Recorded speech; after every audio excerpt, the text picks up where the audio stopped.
Hey guys, let me turn this. Can you see me okay? Okay, I'm sitting here on the floor in my office again. I just got an update from the website It Matters How You Stand. That website is ran by Doug Knowles.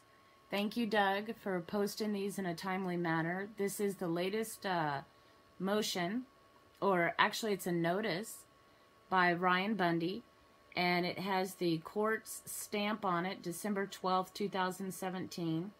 So that's when it was filed. It says, in pursuant thereof, Amendment 1 to the U.S. Constitution for the United States of America, protecting the rights of the people to peacefully assemble and to freely speak, the below listed defendants, along with those whom they've accepted to assist and counsel them, do hereby agree to be able to assemble with one another, with or without the presence of counsel, for all matters personal or pertaining to legal matters of the instant case. As a matter of fact, the defendants have, for the entire time of their incarceration, have been meeting together outside the presence of counsel while working together on the instant case during hours available at the law library, in dormitories of the jail, while in transport to and from the courthouse, and while in the holding cells at the courthouse. This has been done in full knowledge of counsel. There is no reason that the defendants need to be prevented from assembling or speaking now that they are outside the confinements of incarceration.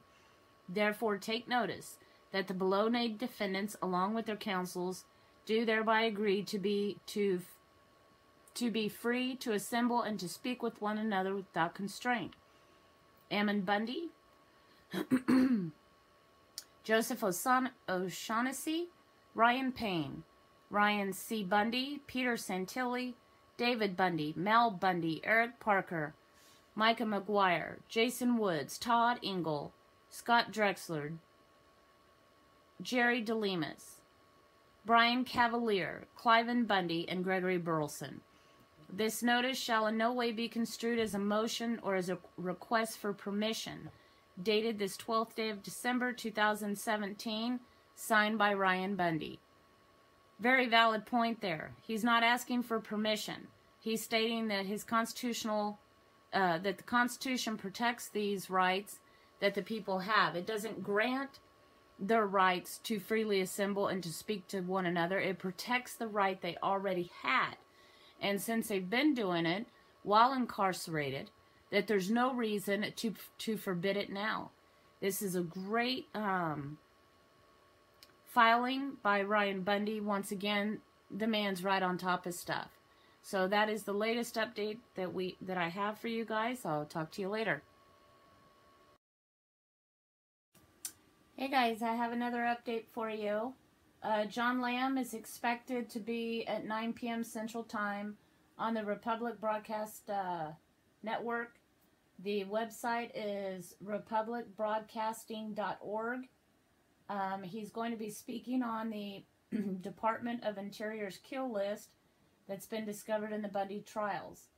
I will make sure to record it if you can't get over there to watch it yourself. I'll make sure to get it uploaded to my YouTube channel. But I wanted to give you guys a heads up that he's expected to be on at 9 o'clock at http republicbroadcasting.org. Okay, guys? Talk to you later.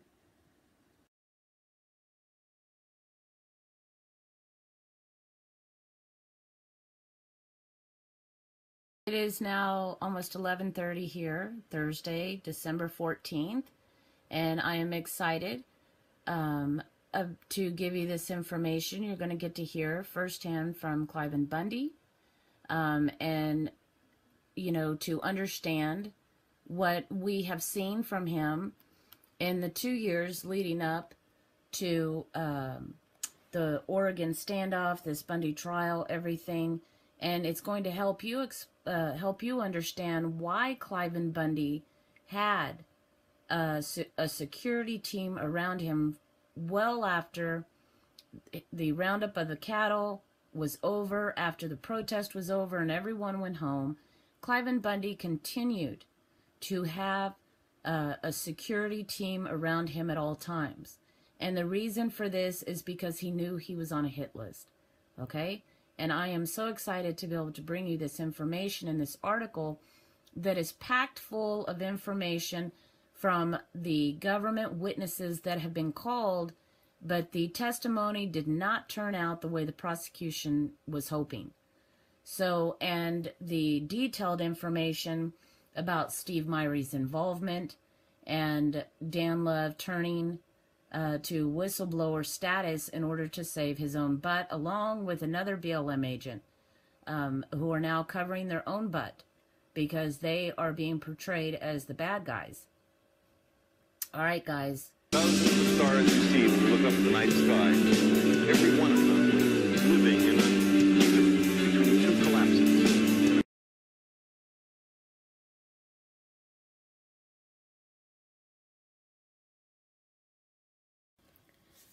The prosecutorial involvement. We know, according to testimony of Dan Love on October 25th, that Love had a conference call with then U.S. Attorney Dan Bogdan in Las Vegas. Together, they planned how they would bring Cliven to justice. If they could get Cliven to be the one to release the cattle or pull the pin, which meant to remove the pin on the gate holding the cattle, as it was referred to, then they felt they could charge him with impeding a federal officer in his duties, and then tie Cliven and his boys into a conspiracy in relationship to all other charges of weapons and assault of the Bundy 19. What they didn't anticipate is Cliven Bundy would never leave the stage area that day. Now, we also know that the now acting U.S. Attorney Steve Myrie and his assistant prosecutor Nadia Ahmed, the actual prosecutors in the Bundy trial, were photographed at the command center compound during the roundup operations, meeting with the operations leader. So it seems the prosecutors have become participants, or at least witnesses. They seem to have forgotten to mention that to the defense. Prosecutorial involvement 2. It is also now known that acting U.S. Attorney Steve Myrie was working with the Department of Interior OIG office on a weekly basis to aid the OIG inspector's investigation into handling of shredding of evidence, Dan Love's lost laptop, and his lost notebook. It was found that Mr. Myrie discouraged the investigators from interviewing anyone actually physically related to the act of shredding. On the stand, none, not one, of the responsible officers remember who did the actual shredding. They testified that they knew they hadn't and that they didn't remember seeing anyone else do it, but they knew they were ordered to do it.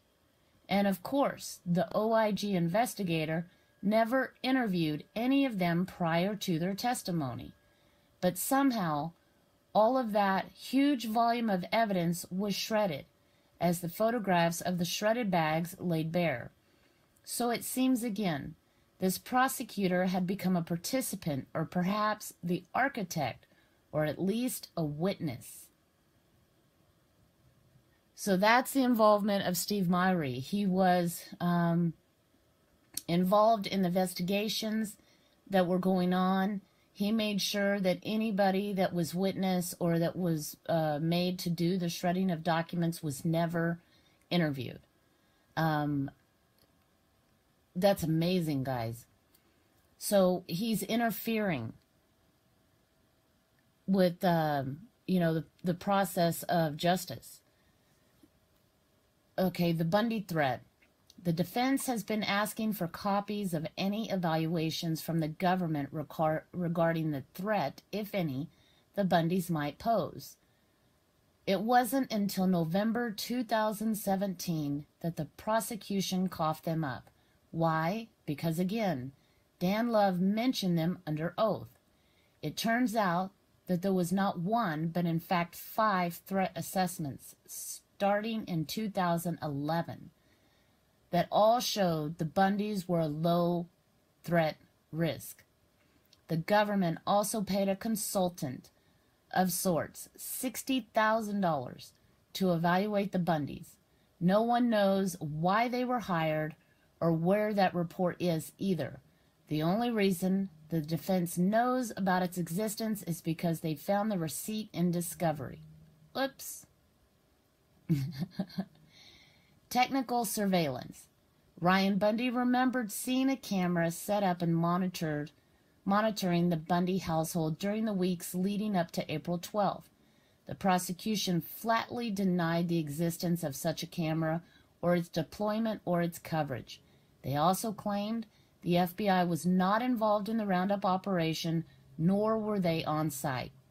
It turns out, yet again, from Dan Love and another BLM officer, that the camera was there, maybe more than one of them, set up and maintained by the FBI. Moreover, the FBI had their own trailer within the compound, and the live video feed from the cameras with parabolic-type listening devices came into the compound. The defense teams have asked for the footage from those cameras and recordings from the listening devices, but the prosecution claims that no recordings were made and no one was watching them. Even Judge Navarro has had a hard time with this one. Before, it was impeachable by yet another government witness, the chief of the communications center herself, who testified that the FBI liaison ran the live feed and that the command element watched it regularly, and especially as the ranks of the protesters began to swell. Wiretapping. Also revealed through testimony of Region 4 BLM law enforcement officer Robert Scalican, who had come in from Colorado to help Region 3 BLM law enforcement officer deliver to the Bundy family the BLM intent to enforce the refreshed court orders for removal of the Bundy cattle and from public lands, which lie under the Bundy's grazing and water rights, and solicit from them what resistance to this BLM action the Bundys might mount.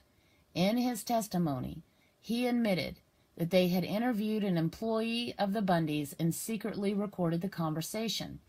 When asked by the defense if he was aware that was a crime, he blew it off, saying it wasn't. Wiretapping 2. Officer Scalakin was similarly cavalier with his actions and perhaps with federal and state law when he testified on cross-examination that he had recorded his Region 3 partner's telephone conversations with Ryan Bundy without revealing this fact at the beginning of the call to the parties. This, thusly poisoned, recording was even played in court, first as snippets and then at its full 46 minutes, by both the government and the defense, respectively. He added that such recordings were not part of the plan, but such recordings are done so routinely that it was never given a thought. In the session without the jury's presence between these two wiretapping admissions, the judge allowed their use, but in passing made mention of possible criminal charges and that they would be dealt with later, not wanting this trial to get bogged down on separate issues. Wiretap Issue 3. It's now clear, through revealed documents, the government had been listening in on attorney-client phone calls between the defendants and their counsel. The prosecutors want the public to believe that their content is so mundane that it has no bearing on the trial, but that the recordings themselves have been reviewed by a special FBI team, which they call the Taint Team, guys, and marked them as privilege. So the recordings remain in the hands of prosecution, but they are so mundane, why hide them? Special Forces. New revelations also included information that not only was the Clark County Sheriff's Department Special Weapons and Tactics, which is called the SWAT team, was deployed to the Wash on April 14, but the FBI's hostage rescue team, the National Park Service Special Event Tactical Team, and the Los Angeles SWAT team were all present on site and had been ready to deploy the entire week, though apparently they all departed when given the stand-down order on April 10th. All along, Cliven Bundy has said that there were 200 armed, military-type government men and women surrounding his ranch. The prosecution said in their opening argument that there were only about 20. Now we know the official number is 197. The prosecutor's excuse for not disclosing all of these other Special Forces team was that they were there for training and practice, and because they were never used. Hence, there was no need to disclose them to the defense. Deployment. Cliven Bundy has also said all along that he was surrounded for over a week. He said there were checkpoints and spying was done on him and his family. The prosecution denied such crazy notions. But again, Judge Navarro's concern is that the organizational chart that was created to explain the communication and reporting authority between the BLM, FBI, NPS, Nevada Highway Patrol, Las Vegas Metro, LA SWAT, and all the other agencies deployed, there is, of course, missing. Missing, along with all the maps showing the agents' deployment locations, the paperwork, and handwritten material. Perhaps all put through the shredder. Was this done in an effort to cover up the magnitude of what was involved? Reports. Another concern Judge Navarro has is the revelation that some of the government criminal reports called 302s were written in November of 2017, not in 2014, as one would expect. And they were written only after being requested by the defense upon testimony of Dan Love and the other BLM and OIG officers in October 2017. So now they're fabricating evidence, is what this is saying. It seems that the reports may have been written to corroborate the narrative the prosecution had put forth to dispute Love's testimony. Wow. That's explosive, guys. The prosecution fabricating evidence. Hit list. The most worrisome of all the concerns that Judge Navarro has on her decision plate is the revelation that there was an actual hit list maintained by the government with Cliven Bundy's name at the top. The list seems to be an actual shooting list that has only been revealed by a BLM agent who is now trying to cover his backside. This agent has become a whistleblower. When I asked Cliven Bundy about who it was, he would not answer me directly, only to say that this BLM agent is no longer employed by the government. I wonder who that may be. As Cliven and I reviewed, well, we got a couple of BM guys who have turned into whistleblowers. You see? And all kinds of things are coming out. You guys see that? Do you see? So, it appears that the BLM officers themselves are coming forward to cover their own backsides. And they are providing this evidence to the defense because the prosecutor is directly involved in conjuring up evidence, fabricating evidence, hiding evidence, lying. Okay, and in order to cover his butt, it is believed that one of these whistleblowers is Daniel P. Love himself. As Cliven and I review, we've got a couple of BLM guys who've turned into whistleblowers. You see, All kinds of things are coming out. Okay, I need to ask, what this I am hearing about a kill list. It's all over social media. Yeah, well, there has always been a kill list. Remember the militia guys in front of the stage with me? They were there to protect my life. I was on the kill list for quite a long time. For 2 years, I've had bodyguards. I've been on it for a few years. Cliven Bundy is telling him, this is why I've had bodyguards around me for 2 years. He knew he was on a hit list. He knew it, and the bodyguards continued to guard him even after the protest was over. People went home. Gentlemen stayed behind to protect him. He says, in my own mind, I don't need a bodyguard. But they were always been bodyguards around me for 2 years. I've had them. Then now you read about what came out last Monday, and you find out, well, I was right. They had a kill list, and I was number 1 on that list. He uncomfortably chuckles. This is more serious than most people want to think. So I asked, what stunned? Did they have a list that was like priorities of who to shoot first? No, it's just a book where a guy is keeping a kill list. When they mark off guys they already got rid of, I guess they had a big poster up there with my picture on it, the BLM office with a big X through it. I wonder if Dan Love's lost computer and lost notebook will be found soon. Okay, guys, so this is coming from Cliven Bundy himself. He knew he was on a hit list. That's why he had 2 years of security around him. The article continues. Of course, all of this stuff being hidden from them puts the defense in an extreme disadvantage. Not only has the prosecution not revealed these Brady documents, but there are dozens of personnel that have not been subpoenaed, reports reviewed, or even the existence thereof known.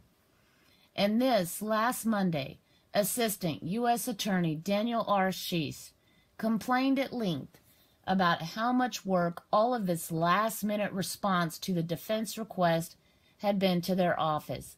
But it has been request for discovery material that has never provided them before, and whose existence was only just admitted to in court by the government witness's testimony. Just last night, the defense filed a 28-page motion for a mistrial, 1 of 6, I count. We need time to answer. The entire day, prosecutors, Myrie and Ahmed, sat uncharacteristically quiet, not wanting to dig themselves in deeper. I wonder why. I mentioned at the beginning that on my way home that afternoon I was sad. It's an in-my-gut kind of sad. I wonder why I wasn't angry or surprised. I was just sad. In the few days I've had to think about this situation, I realized that my government, in the country that I love so much, was actually acting illegitimately, criminally, with its people. I had heard about it, denied that it could possibly happen, and had even seen it before in my own trials with the government, but never so defiantly. I told my friends that night, I am sad because we depend and respect the judicial system we rely on, its fairness, for it to be just. And I want this fairness to every accused, even the most heinous of crimes, let alone for Cliven Bundy, a simple rancher standing up for our rights. Whew. Okay, this article, written by Michael Stickler, guys, it is on getpublished.pro blog. And the title of it is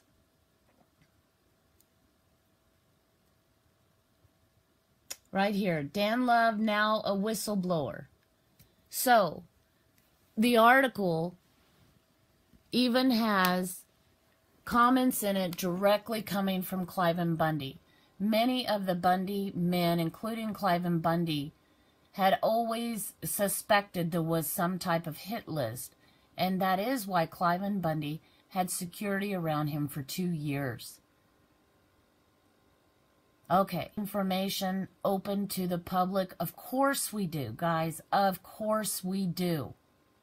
And we should demand it from our courts and from judges that are sitting, that are supposed to be sitting based on good behavior. You can't occupy a seat of a judge, okay, and act the way that this judge has acted. We need the court to be opened up. There is no more covering up the bad behavior of Steve Myrie in this whole creation of this case, okay?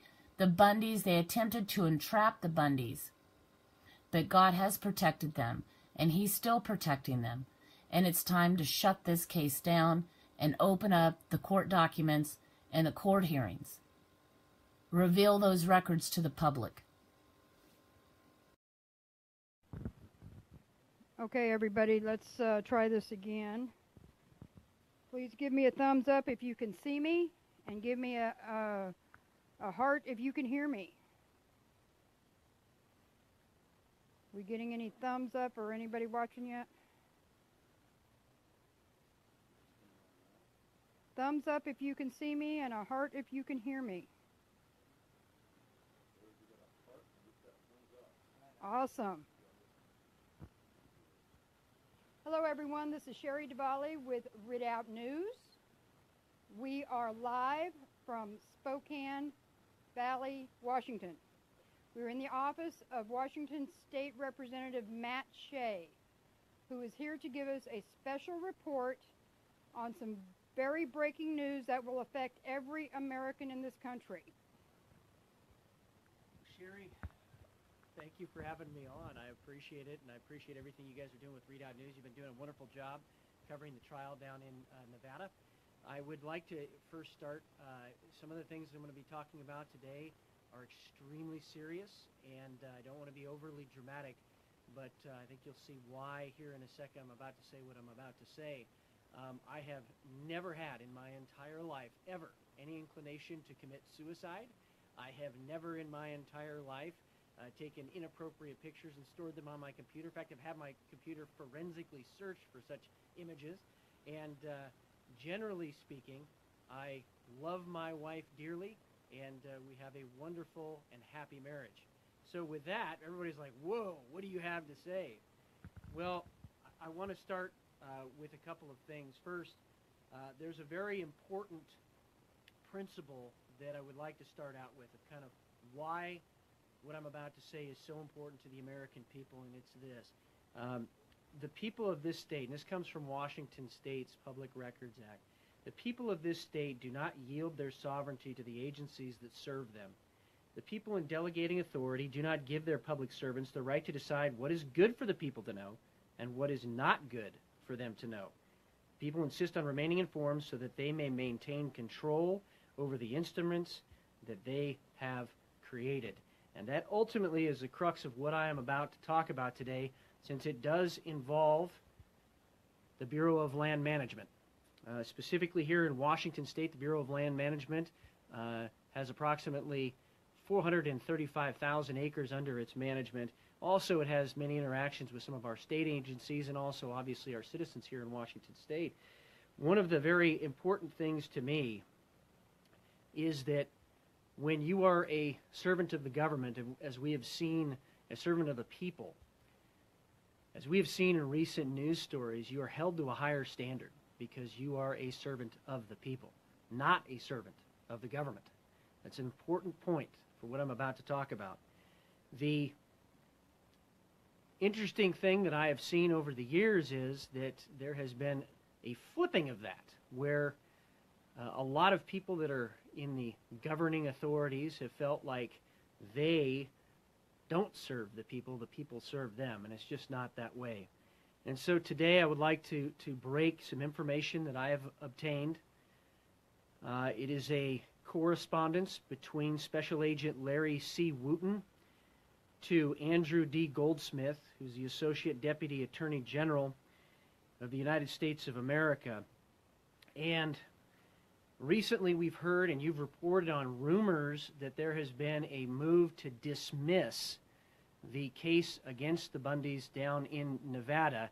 And what I am about to tell you is probably one of the reasons why. And it has to do with the unethical, potentially illegal behavior that was highlighted by Special Agent Wooten as a whistleblower in an email that, or it looks like an email, that we have confirmed the veracity of. And I want to just give you a little bit of a taste reading from this email of what Special Agent Wooten brought up as problems we found in the Bureau of Land Management, specifically in regards to the investigation of the Bundy family.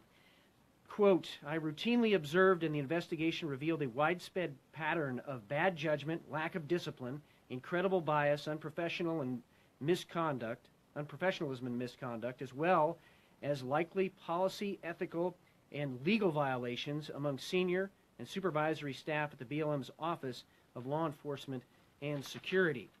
When I reported these issues, my supervisor seemed generally unsurprised and uninterested and was dismissive and seemed unconcerned. Now, I want to set the stage a little bit here. Apparently, Special Agent Wooten was the case agent or the lead investigator for this case. Here's another quote from him. The longer the investigation went on, the more extremely unprofessional, familiar, racy, vulgar, and bias-filled actions, open comments, and inappropriate electronic communications I was made aware of or I personally witnessed, end quote. He then continues, quote, the ridiculousness of the conduct, unprofessional, amateurish, carnival atmosphere, openly made statements, and electronic communications tended to mitigate the defendant's culpability and cast a shadow of doubt, of inexcusable bias, unprofessionalism, and embarrassment on our agency, end quote. This is where it gets very incredible because Special Agent Wooten brings up some very serious allegations against his own agency, and I want to kind of highlight what those are, and then I would like to go through what specifically is written in this correspondence. First, Special Agent Wooten says that there was the treatment of the Bundys in a manner that suggested they wanted to see a couple members of the Bundy family either dead or harmed. And I want to be very specific about what he said about that in here. The second thing that's brought up is that there was an apparent withholding of exculpatory evidence that Mr. Wooten had brought to the attention of his supervisors. Next was that there was allegations of sexual misconduct inside the BLM's law enforcement arm, and that also there were indeed at Bundy Ranch snipers that had been deployed. Now, it's interesting because I personally have been witnessing the news reports that have been out there, some of the things you've been breaking, that snipers were in fact maybe not there, and that was the government's position in a previous hearing. This document very clearly is the smoking gun, not only in this case, but I believe an indictment of BLM itself, and maybe even potentially the prosecutors that are involved in this case.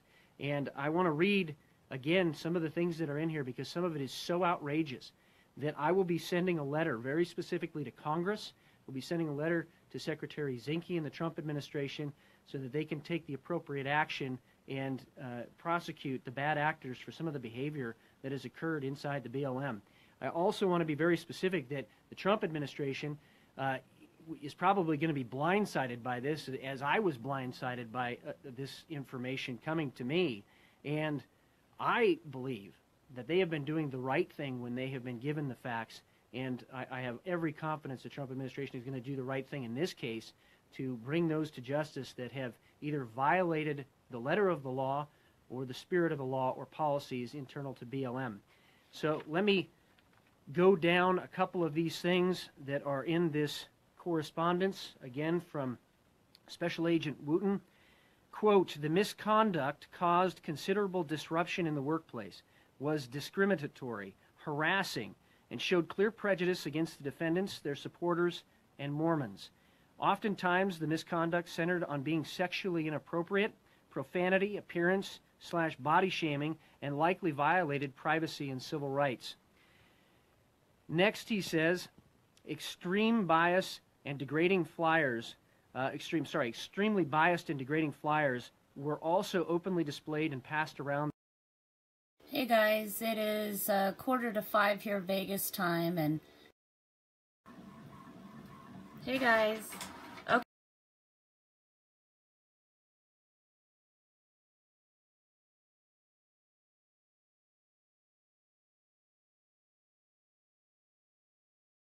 So here we are together.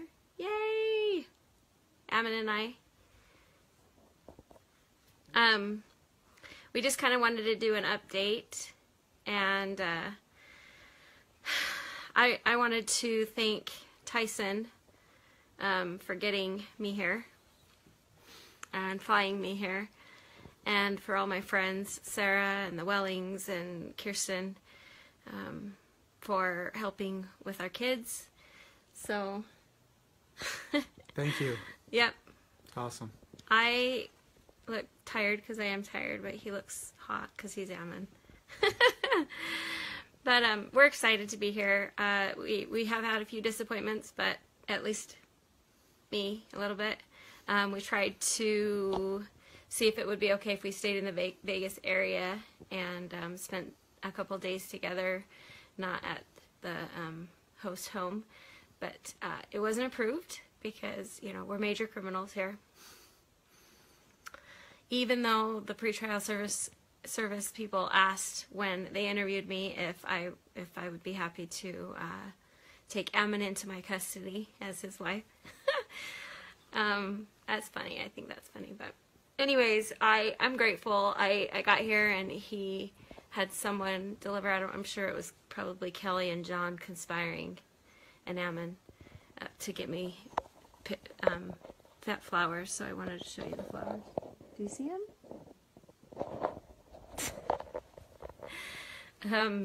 There's been some crazy stuff undone today, and I guess not undone, but aired, and I'm just grateful to be together with Ammon. So the biggest thing that I love about Heavenly Father is that he always brings truth to the surface eventually, and that's what he's doing. It takes patience, and it takes a long time for us to have to hang on until that truth is aired, but it's airing, and we're seeing it. The whole world's seeing it, and I don't know who in the world got that information to Matt Shea, but whoever it was, I'm grateful.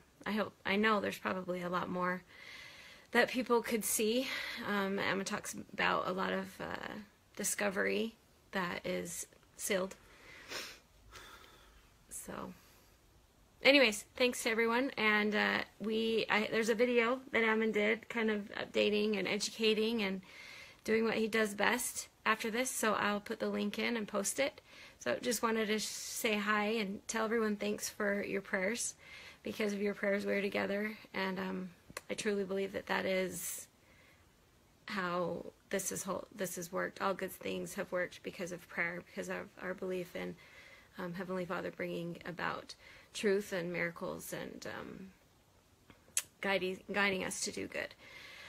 So that being said, I will put his new video out after this, and you can enjoy. Thank you. We'll see you later, and Thank Merry you. Christmas. Merry Christmas. Good evening, my friends. I just wanted to do a little video and talk a little bit about what's going on. Obviously, there's an uproar about the whistleblower, part of the BLM, that's exposed a lot of truth that we've known about for a long time. We've seen in the discovery. We've been studying it for over a year now, and also we lived it. And so these things are something that are not a surprise to us by any means, in any way. We told people that there were snipers on the hill, that they were threatening our families, that their crosshairs were on us. We told them they had surveillance equipment, high-tech surveillance equipment with lasers pointed at our front door. We didn't know what it was about, but we knew that that was happening. And all of these things have been covered up by the government. We've actually several times, many times throughout this year, have requested information on it, and they've denied it and said things like we were going on a fishing expedition trying to get information and say there was things that really wasn't, and then we find out sure enough that they were. The discovery clearly shows that the prosecutor, Stephen Myrie, did everything he could to cover up that there was snipers. He even had BLM agents come back in a year later and re-clarify their testimony to say that they didn't act as a spotter or they didn't act as a sniper. And these are the things that were going on, and we see them in the discovery. And it's primarily done by the U.S. Attorney's Office, and I believe Steve Myrie was a huge player in this. We also see where they just lied over and over and over to the grand jury. We've seen this for years, for the time we've been in prison, for the almost 2 years. And it's been very frustrating to us to see it, because we know that it was a lie. We see that it was a lie. We see that they lied to the grand jury over and over and over again, that they created this narrative, and then they tried to sculpture the discovery to follow the narrative. And it was a lie. It was a lie from the beginning. And so it feels really good to actually have somebody from their side, the inside, a whistleblower, to actually say these things. But they're not a surprise to us by any means. And so, and I could go into great detail, about how they were a militarized unit, how they followed a militarized procedures. They said they were a militarized units. They had drones up in the sky, high enough you couldn't even see them. They had crosshairs up on our family's home, and off to the side you see in the videos with the drone crosshairs and all the other technology that's on this drone. And over on the side you see where it says arm or disarm, and that's what they had on our family's home. And they also had it on the protesters, and they had it on the protest site, and it had infrared technology, it had night vision technology, and then of course it was capable to view very closely from a long ways away. And that's just a very touch of what the technology and what they were doing to an American family on American soil. And that's why people came. They felt that this was wrong, and now it's good to see that now America is seeing that it was wrong. Again, I could go into great detail about what's in the discovery, what's not in the discovery that we know it should be, what's been withheld, and who did it. And it was the Bureau of Land Management, the FBI as well. And just as a side note, when it's talked about Clive and Bundy and the other people's pictures on the wall, and then they got X's through them, the BLM took a picture of that and then posted it all over, laughing and enjoying that. But where were they at when they took a picture of it? They were in the FBI's office. So it was the FBI that had the pictures up there and had the X's in them. Completely inappropriate. And then the BLM to be able to just post it around and do all those things like life is nothing. Like my father's life is nothing. Like Eric Parker's life is nothing. Well, I'm here to tell you that life is worth something. Dr. Red's life was worth something. And the way to just treat life like that, like it means nothing, is just completely inappropriate. However, the main point of my video here is not because of that. My point is because I'm afraid that we're going to lose a touch of what's really happening, what really happened here. Because we have an unconstitutional land agency, a federal agency, and it's not just the land agencies, but I'm going to just stick to that, coming down inside the states and literally putting its people in fear. and forcing the states into undue obedience, forcing us, the people, into undue obedience. And when we allow that to happen, and we don't hold them accountable, and we have no way to hold them accountable, and why? Why don't we have a way to hold Dan Love accountable? Why don't we have a way to hold these people accountable? Because they're outside of the authority that they're acting. They're usurping it. There's no way to hold them accountable. You can't vote them in, you can't vote them out. You can't defund them. You can't do anything with them because they're not supposed to be here. These lands and all of these issues are supposed to be handled on a county and a state level. And for them to come in and insert themselves and use force and intimidation to tax us to death and take it up to Washington, D.C. and then dangle it over our heads, saying that if you don't do this, we're not going to fund you. If you don't do that, we're not going to fund you. And if you do this, we will fund you.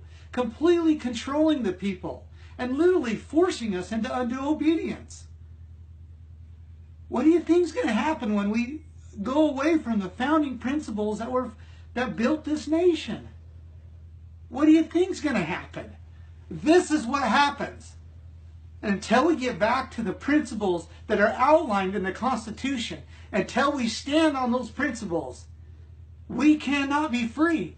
And it will happen over and over again. And I guarantee it's happening in the Department of Justice, in the FBI, in the Department of Education, in every department of the federal government, because there is no accountability. And we can't make them accountable. But on a county level, we could get them out. On a state level, we can hold them accountable. And that's the issue here, and we cannot lose sight of that. It's not that we go to Washington, D.C. and, boy, we reprimand the BLM. Boy, we got to straighten them out to make sure they follow their procedures and regulations and their statutes right. No, it's that they should not be in our states, period. And as long as they are, we're in danger. As long as they are, we can't use our lands and resources, and it'll throw us completely into poverty. You cannot live without the land. You cannot survive without the water. And they have deliberately and intentionally and deceptively, over years, over decades, taken the land, taken the water and the resources and the minerals away from the people. Until we wonder why we're all struggling to make a living. We have to wake up. We have to get back to those principles that keep us free and keep us happy and keep us prosperous. We have to. I don't want to leave this country. I want to stay right here. I love this land. I love this people. I love freedom. But unless we insist and enforce the principles that are found in the Constitution, and that the principles that we built this nation upon, unless we enforce those principles, we cannot be free. And my children will not be able to even enjoy what I've enjoyed. And that's not good enough for me. I do not want my sons to struggle to feed their families because some federal government is in business for themselves. I want my grandchildren to enjoy the freedom that my grandparents enjoyed. And they cannot do that if they can't go out on the land and produce. They cannot do that if everything they make goes to the federal government in taxes, or any government. They should be able to keep the fruits of their labors and give it to their children and provide for their wives and build homes and not in debt.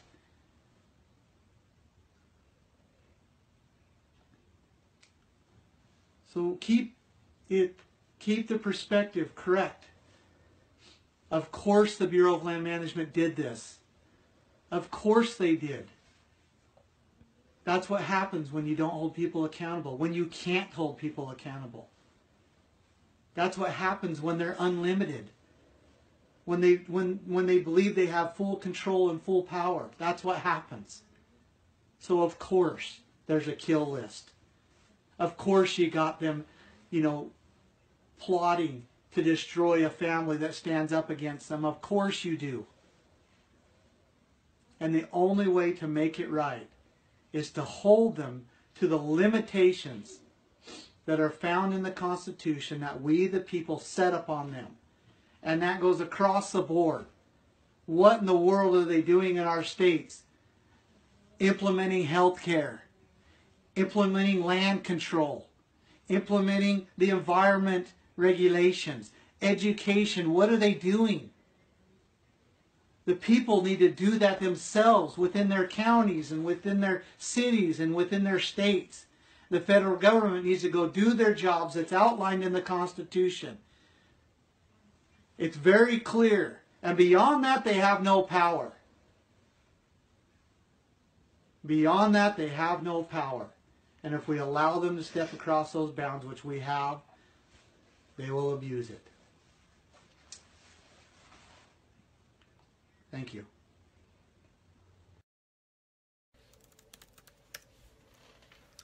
Hey guys, Kelly Stewart here. Gonna wait for just a minute for John to come on and then we will get to it.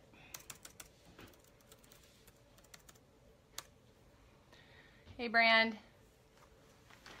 Hey Laura, Gina. So I always see people do these funny little, I don't know what these are. Is this like a Snapchat thing? I don't know. No, I haven't been drinking. Every time I get silly, some people think I've been drinking or I'm doing something crazy, but I'm not. So, okay, we'll bring in John. I will figure out how to turn this off, which I'm not quite sure how, but we will. Hey, John. As long as I don't have to wear that. Okay, now I have to try to figure out how to take this off. I think I can. I'm sorry. I thought I'd give it. Oh, look, it's the Portland Patriot Princess. Okay, I'm just kidding. Okay, let's get this off and get serious here. Okay, look, it's just plain old me. Okay, all right. Hey, John, how are you doing tonight? Uh-oh, John froze. At least he froze smiling. There. There you are. Okay. Yes. Nope, you froze. Oh, there you are. You unfroze. Okay. So I'm going to pull up that document that everybody's been talking about today. And then we're going to just kind of talk through it. I know a lot of people have questions. They want to know all kinds of things. I've gotten messages saying, is there going to be a mistrial? Is there any way she can go on? There have been so many questions. You know, what else has been going on in these sealed hearings? Because you know that what's been released is probably still only scratching the surface of what's been going on. So we thought we would do like a debriefing with people and kind of talk through and give some of our opinions on kind of what came out. I'm not sure where Matt Shea obtained the information that he got, but I can say that it was very refreshing to read that document and to see so many things we had been hearing and all these speculations completely validated, and also a little bit sad at the same time, because you know, this is still our country, this is our government, we pay their wages, and to actually see that we're not crazy conspiracy theorists, this is actually stuff going on. I don't know, I thought that was kind of sad too, but do you have anything you want to add while I'm pulling up this document here? Well, one of the things we have an advantage over a lot of people that are just watching our live streams every day is that we are sitting in the courtroom almost every day. One of us are there, we're observing, and even when they're talking in roundabout sentences, avoiding all this sealed documents, they're talking about it sometimes with the public there. So we're observing, we're picking up on these things, and we're seeing it. And when they slip up and they say a word or two, that's where we glean all this from. We've been sitting there, not missing a day of this court. So all this stuff we've been gleaning and we've been trying to share with the public is what we've been gleaning from the court and overhearing. So it's not really a big surprise, this isn't to us. We knew some of this stuff existed, but we just didn't know the full story behind it. It's kind of like when mom and dad talks in front of the kids and don't say everything. And that's what was happening in court. Yeah, yeah. So many of the speculations we've been hearing, excuse me, you know, that we had been kind of talking about just openly, because I mean, when people are talking, you're not quite sure what's real and what's not. But really, every single thing that has been said in the last couple days was in fact validated in just that one email. And I know there's many, many, many more documents, but the one email is what was leaked out. Yeah, for those of us who aren't there, I mean, you know, for me, when I'm not there, I'm still basically there. Yeah. You know, when you have become so enveloped in a case and fought so hard for people's freedoms and stood by their families, like you, even when we go home, we're still there. Our hearts are still there battling out this case. It's kind of become like a child of ours. You know, you don't just abandon it because you go home. You still know that there's needs that need to be met, and we're still keeping in touch with everybody there on the ground and in the, you know, the defendants and the attorneys, and trying to just get anything we can to understand what went on each day in court for the times that we're not there. So a few questions that I've seen, John, maybe I don't know if you've had time to find any, but some that have popped up. People are wanting to know when this email was written and when he was actually released from duty. Wooten was released from duty, and from what I've gathered, he was released back in February. That's when he started bringing up all of the things that he noticed that were being withheld from the defense. And he brought that up to Stephen Myrie, who is the lead prosecuting attorney, or is he the lead? Yeah, he is the lead right now, prosecuting attorney in this case. And that it went up to the superiors of the BLM just within the last, let's see, it looks like the letter states that on the 15th, I think, of November, Wooten came in contact or found a name of somebody that he could reach out to, and that's when this letter was born. And when he sent this letter to his superior, he had been removed from doing his job on this case, but he'd been sent. It sounds like he was in Idaho working, and that's when he put this letter together and went ahead and sent it over. And it looks like that was okay. What was the date that the defendants were released?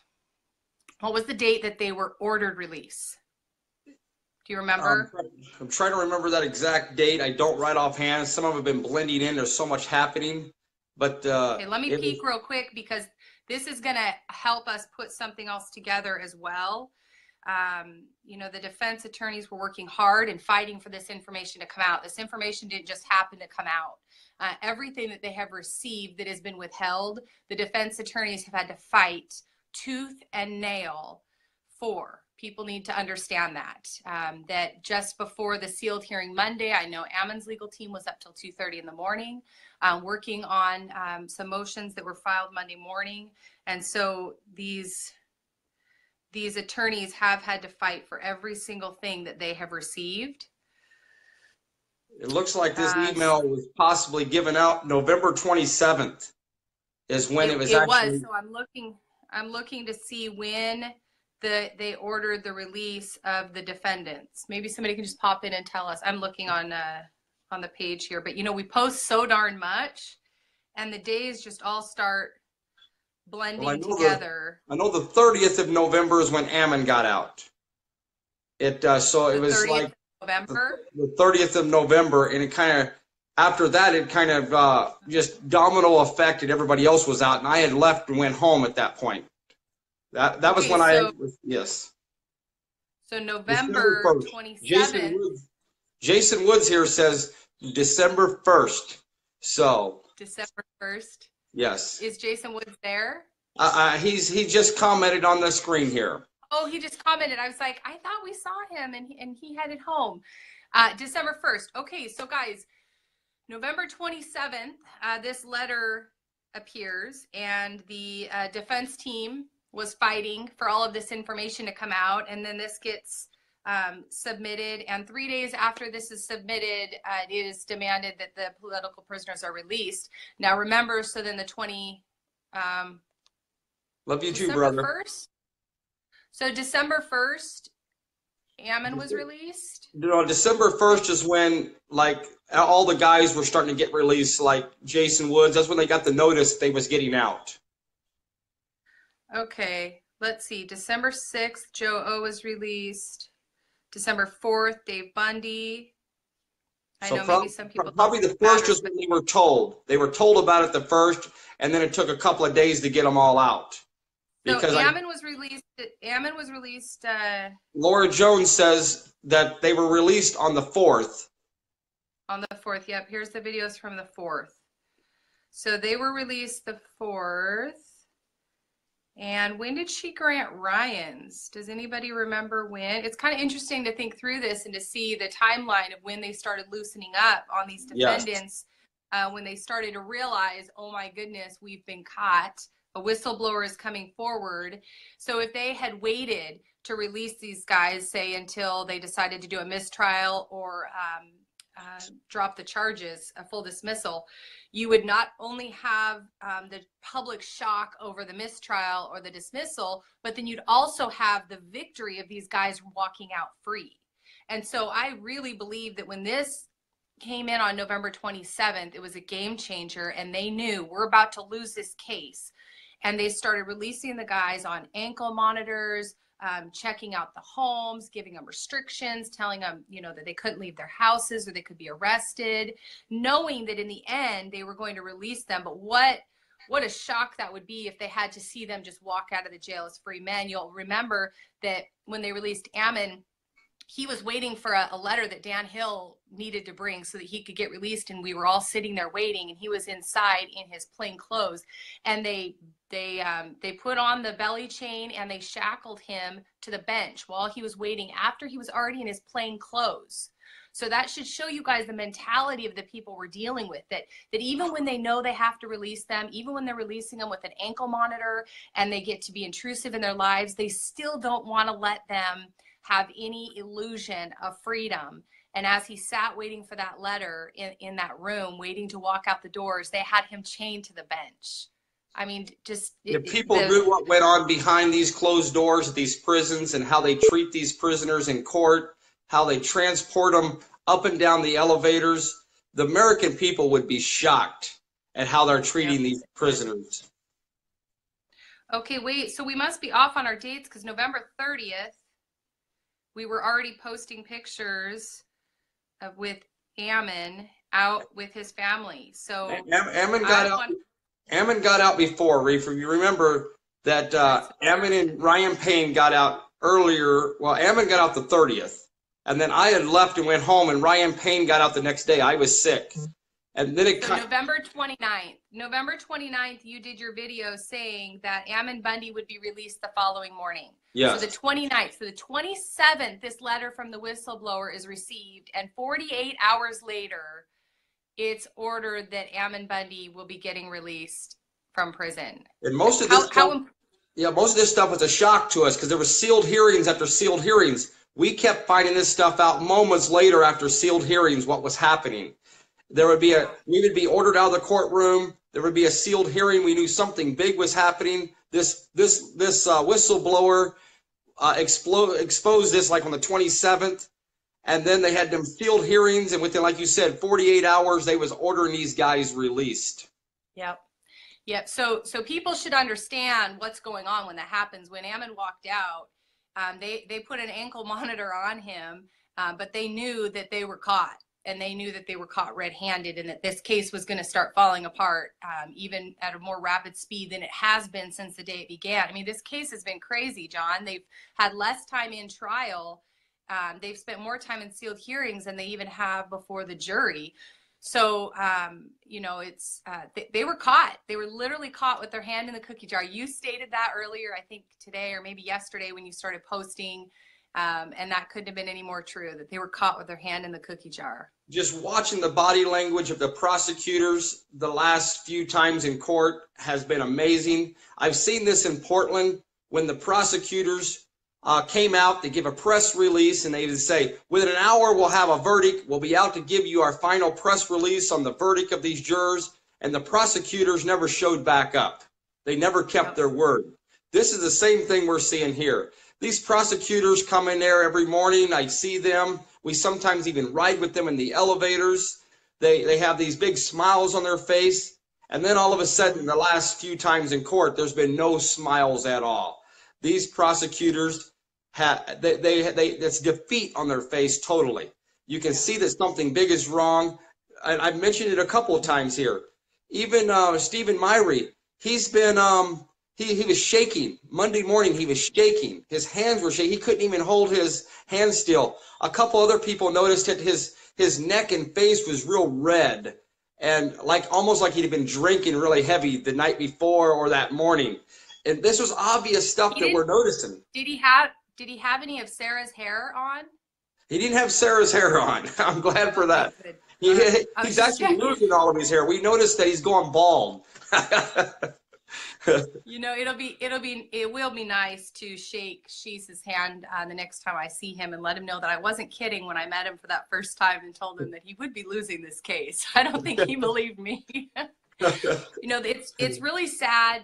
So that some of the other questions people are asking, what does this mean for the first two defendants? Well, from what I had heard prior to today from different people that were in the know, that they can't undo their cases, that Greg Burleson and Todd Engel can undo their cases. It's going to take money, and it's going to take time, and it's going to take filing a lot of motions. Now, with this being released, I don't know if that's still the case. It might be more of a slam dunk with this exculpatory evidence coming forward showing that the BLM truly was acting as the aggressors. And we know behind this letter, there's pounds and pounds of information behind it sitting right underneath it that you can unfold. In some of this statements that Agent Wooten made, he said things like, see attached document, see attached video. So of course, we didn't have that in what was shared from Matt Shea, but we know that that information does exist. So with that, it could potentially exonerate them on an appeal. Maybe since Shea is going to be taking this up right to Zinke and the Trump administration, maybe the convictions will just be overturned and they'll be released. I wouldn't be surprised if that happened. And in fact, I believe that's what we need to push towards, is making sure that that the convictions are overturned, the defendants are released, and then they can get out and start working on their lawsuits that I'm sure they're all going to be filing against the administration for being held wrongfully for almost 2 years. But we don't know what's going to happen with those other two defendants. We don't know what's going to happen with all of the individuals who pled guilty.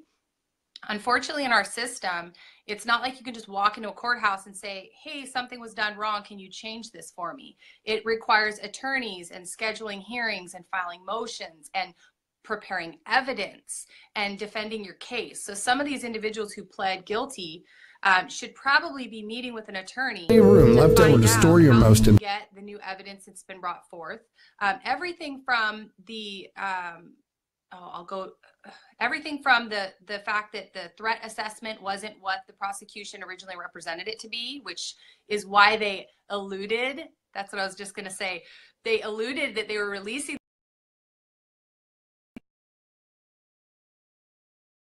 the defendants because the threat assessment wasn't what they actually found out that it truly was in the end. And really, I don't believe that at all.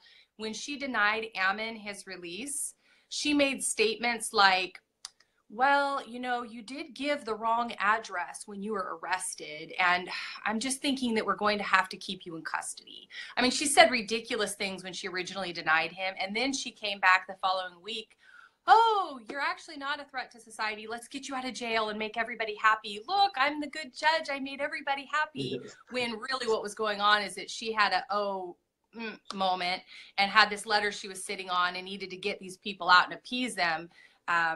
So anyway, so back to the other defendants who pled guilty, they probably need to meet with some attorneys and get this information, find out what's out there, and work on the fact that, one, they were denied bail, which definitely played into them pleading guilty, and two, all this exculpatory evidence that showed that they truly did go to defend people that actually were about to be Ruby Ridged or Waco'd had they not showed up. So I think there's really great cases for all of them, but unfortunately probably is going to take time and money. It's going to take time and money, and plus, like Jerry DeLoomis, from just shortly after he made his plea deal, he's been trying to change that plea deal. That's why one of the reasons the judge gave him 2 years longer on top of his sentence, because he didn't take responsibility for it. So these guys made these plea deals. Some of them did under threat and duress. Their families were threatened. Their friends were threatened. And that's the reason they took these plea deals, sitting in prison in solitary confinement under all these threats. So they definitely should be reheard. Jerry DeLoomis, President Trump can pardon him. He's been sentenced. Yeah. He can be pardoned at any time. This paperwork and all this information gets to Trump, gets to the right people. If they will just listen to the people and listen to the representatives of these states like Matt Shea and some of these others that are putting this stuff out there now, they'll do the right thing and they'll just pardon Jerry DeLoomis and it'll be over with.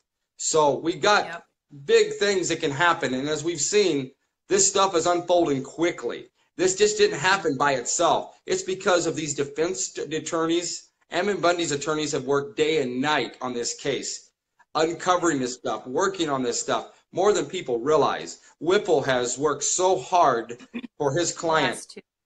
There's so much going on behind the scenes. This stuff is never ending. Yeah, same with Ryan Payne's legal team. And then, of course, Ryan Bundy, who's kind of been the star of the show. This time around, he's really gotten favor with the judge, unlike the previous hearings before he was still being left in solitary and whatnot. She was not favoring him. So when people see the judge favoring people, oftentimes, those of us who are more hopeful will say, oh, she's having a change of heart. No, it probably means there's something going on behind the scenes that she's getting caught in. And so to save face, she's going to say things like, oh, the threat assessment was wrong. I'm going to release you. You're really not a threat to the public. When what she should have done is she should have been apologizing to them after berating them for the last 2 years about how violent they are and how Cliven Bundy is a threat to the public and he is willing to launch an assault on federal officers. She should have apologized right then and there and said, Mr. Bundy, I was wrong. I have been misrepresenting who you are all along based on one-sided allegations. And in the end, you were really the victim in this, and the BLM came in heavy-handed to attack you. And in fact, they wanted you dead. Wow, I should be trying to protect you now instead of locking you away in jail. But no, we're not going to get any of that. So I'm going to read a couple statements. One, I just popped up this CNN report on Cliven Bundy. He is lawless and violent. And so when we talk about these things, I want you guys to think about, if you read the 18 pages of the letter from Agent Wooten, which if you haven't, please go and read that on Matt Shea's page. We've also shared it. But they say that the media has been saying that Bundy is lawless and violent. He does not recognize federal courts. Well, now I would say that Dan Love is lawless and violent, and he doesn't recognize the law of the land, nor does he even recognize God's law. He doesn't recognize our human rights whatsoever, and yet everything that the media has said about these defendants actually applies to the federal agents that they say the defendants tried to harm. Kind of interesting. One thing we need to remember about these whistleblowers, just jumping in there real quick, is people need to remember that these people's lives are in danger. This is actually serious. There's nothing funny about any of this. There's people have been in prison, people's been abused, people have died over this whole deal with Dan Love, and there's at least 3 people or 4 people that may have committed suicide because of this or been murdered instead. This whistleblower, people need to pray for him. They need to remember that even Matt Shea, these people's lives are in danger because of this. Yeah. They get death threats from other agents and other law enforcement agents. They get threats of the FBI going to raid their home because of leaking this stuff out. This is a serious situation, and nobody wants to be killed over this. but they don't want to sit by and be silent either. This truth needs to be put out. This is supposed to be saving lives because we're exposing all this stuff. So that's a big point we all got to remember, is there's a lot of people's lives at stake here yet. Yeah, there really are. And, you know, we say it playfully that we're not suicidal, but we mean it very seriously, that we're not suicidal. We've had to have talks with most people in my family this week about, you know, what do you do if the FBI comes, and do you have to talk to them? And, you know, never let anybody have access to your computers when you're not watching, like Matt Shea was saying, because things get planted. And it's kind of a slam dunk case when they have your device and they say there was stuff on it that shouldn't have been, and they throw you in jail. I want to give credibility to Wooten here for just a minute. The report says that he was the lead investigator on this case for 2 years and 10 months. So some people might be thinking, well, what's this guy's credibility? Was he only working it for a couple months? 2 years and 10 months, he was the case agent and lead investigator for the Department of Interior and the Bureau of Land Management. And so, you know, he had a lot invested in working in this department. And I think that should give some credibility to the things that he said he witnessed. This wasn't just over a week period that he's complaining about inappropriate conduct. This went on for a long time. I also wanted to bring up, and you can just, you know, you have to cut in and interrupt, John, if you want, because sometimes, you know me, I just go on and on and on. The fact that Dave Bundy's iPad was seized. So, you know, let's give a little credit here to Gavin Syme. He's always talking about how the police will steal our stuff, and how it's usually not because they want to, you know, really use it to prove truth. It's usually to prove a lie or to incriminate somebody. Dave Bundy's iPad was confiscated the day of the stand-up. He was arrested. I believe he was held overnight. I think it was the next morning they released him, but they wouldn't give him back his iPad because not because of stuff on it they needed to use for trial to convict him, but because there were things on it that would help acquit him for the charges that they'd picked him up for. They'd what did they say? Obstruction of justice or impeding the roadway or something. And it turns out that based on what Agent Wooten said, there was a lot of information on the iPad during that arrest that would actually incriminate the officers. And so instead of releasing it, they said they were going to, they were going to hold it as evidence and then eventually destroy it. And that, of course, made me immediately think of Gavin Syme and his phone, and how they won't release it to him. Of course, they want him to unlock it, but they won't release it to him because the evidence that's on it really does incriminate the officers, not him. And that's exactly what they did here to Dave Bundy. And to my understanding, he never got any of his things back, definitely not that iPad. But he was never ever charged for anything. He was arrested, but he never ever was charged for anything during that incident. It was 2 years later before he was actually arrested on different charges. Yep. So here's another statement that stood out to me, because, you know, we've had these trolls for 2 years that have just been relentless, that have followed us, stalked us, harassed us. They've put out our home addresses. They've called our phone numbers. They've called my husband's phone.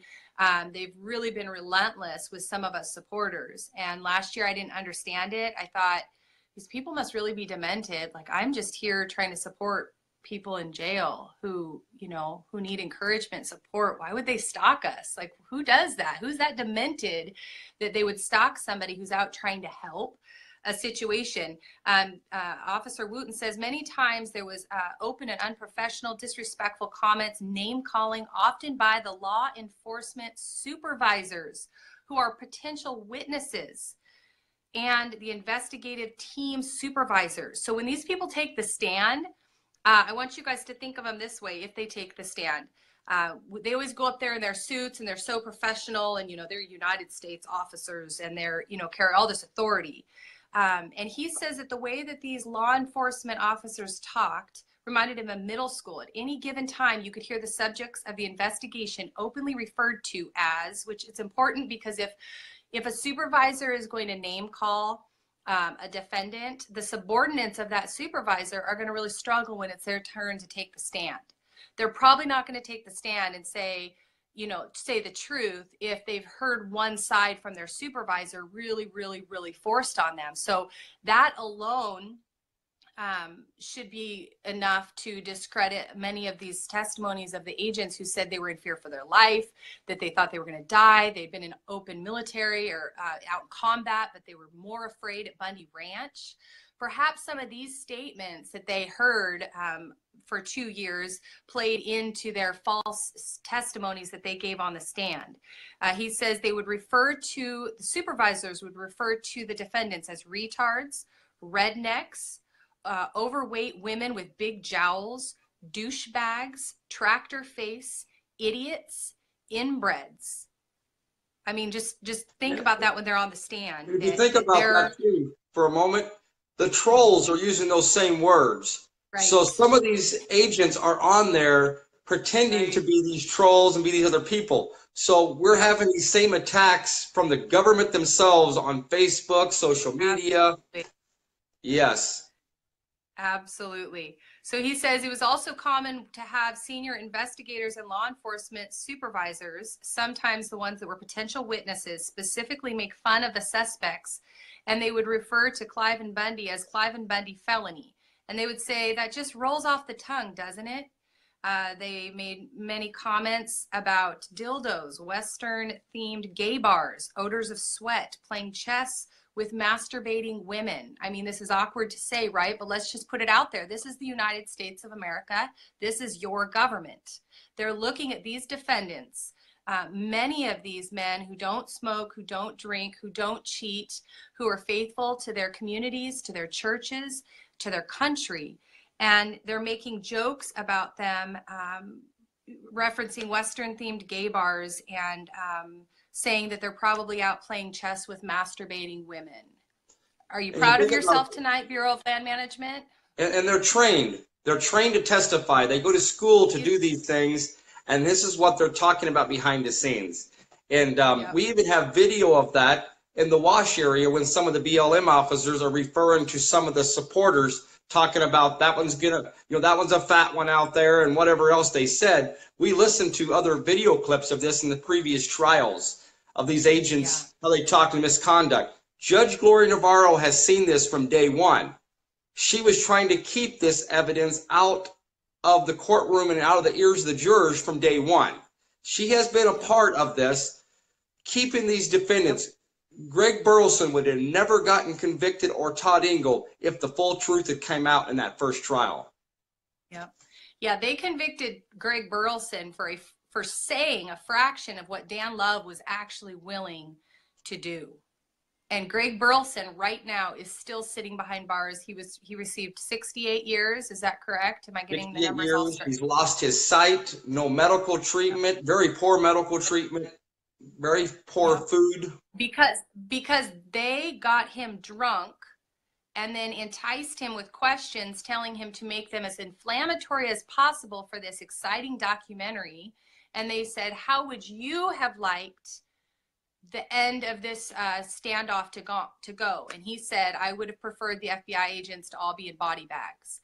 That one statement alone caused the entire jury to sit up. I was in there when the video was played, and they're looking over at Greg like, oh my goodness, that man is dangerous. He's a threat to the public. And the statements that he made after the standoff. He never harmed a hair. Almost a year later. Never harmed a hair on anybody's head. And the statement alone that they got out of him after the fact got him convicted by a jury of his peers, not because just what he said, but because all the evidence wasn't truly presented. They weren't even allowed to disclose in his trial that he was heavily intoxicated and that they intentionally got him drunk before they started questioning him. I mean, these are our courts, you guys. Our courts are convicting people and putting them away for life without even a shred of evidence truly before them of what really is going on. This is really scary stuff. So another point, and I'm just going to kind of go through this document. I know it's long. I'm already 4 pages into it with just a few top points. But this one, of course, stuck out to me. My supervisor even instigated instigated my supervisor, law enforcement, okay, back the blue, BLM, they're all law enforcement now, right? Police officers, they're not elected like sheriffs and their deputies are. So police are no different than BLM agents. And we can talk about that some other time if you want. But police officers are literally security guards for an incorporated city. That's what they are. Just like the BLM is essentially security guards for the land operations that they do. So my supervisor instigated the unprofessional monitoring of jail calls between defendants and their wives without prosecutor or FBI consent, for the apparent purpose of making fun of the post-arrest telephone calls between the Idaho defendants / FBI targets, these ones that were not subject of BLM's investigation. The phone calls were not subject of the investigation. That's a big point. And yet they were recording the phone calls as the wives and husbands are talking. They're probably crying, they're probably scared, they're overwhelmed, and they're recording these not for any purpose of a BLM investigation, just simply to make fun of the defendants for being incarcerated. And that's a big point there. We're not even, we get limited phone calls between these guys ourselves. They really control it. So for them to be able to do that, that's a big issue right there. How did they get permission from these prisons? That means the prisons conspired with them to allow these other officers, their brothers in uniform, to do this kind of stuff. This here is a big deal. We heard in another case like this in Kansas City where the prisons were doing the same thing. And they were actually giving these recordings over to the prosecutors and other agencies to incriminate people and trick them and all kinds of stuff. The same thing happened here. That is a big issue. And people, I know that some of our favorite trolls will say things like, well, you know the lines are recorded. Just because the lines are recorded, sweetheart, does not mean they're up for grabs. It does not mean that any agency or agent can walk in and say, I'm kind of bored today and I want to listen to that. No, there's no investigation going on, but I'd like to see what's going on over here. I'm just going to listen because I'm bored and I want to go make fun of them behind the scenes. That's not lawful. You can't do that.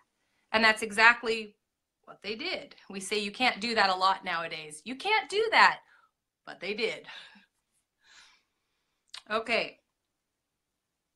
Let's see. I even had a BLM agent tell me that he tried to report this misconduct, but nobody listened to him. I had my own supervisor tell me that former BLM Dan Love is the director's boy. And they indicated they were going to hide and protect him.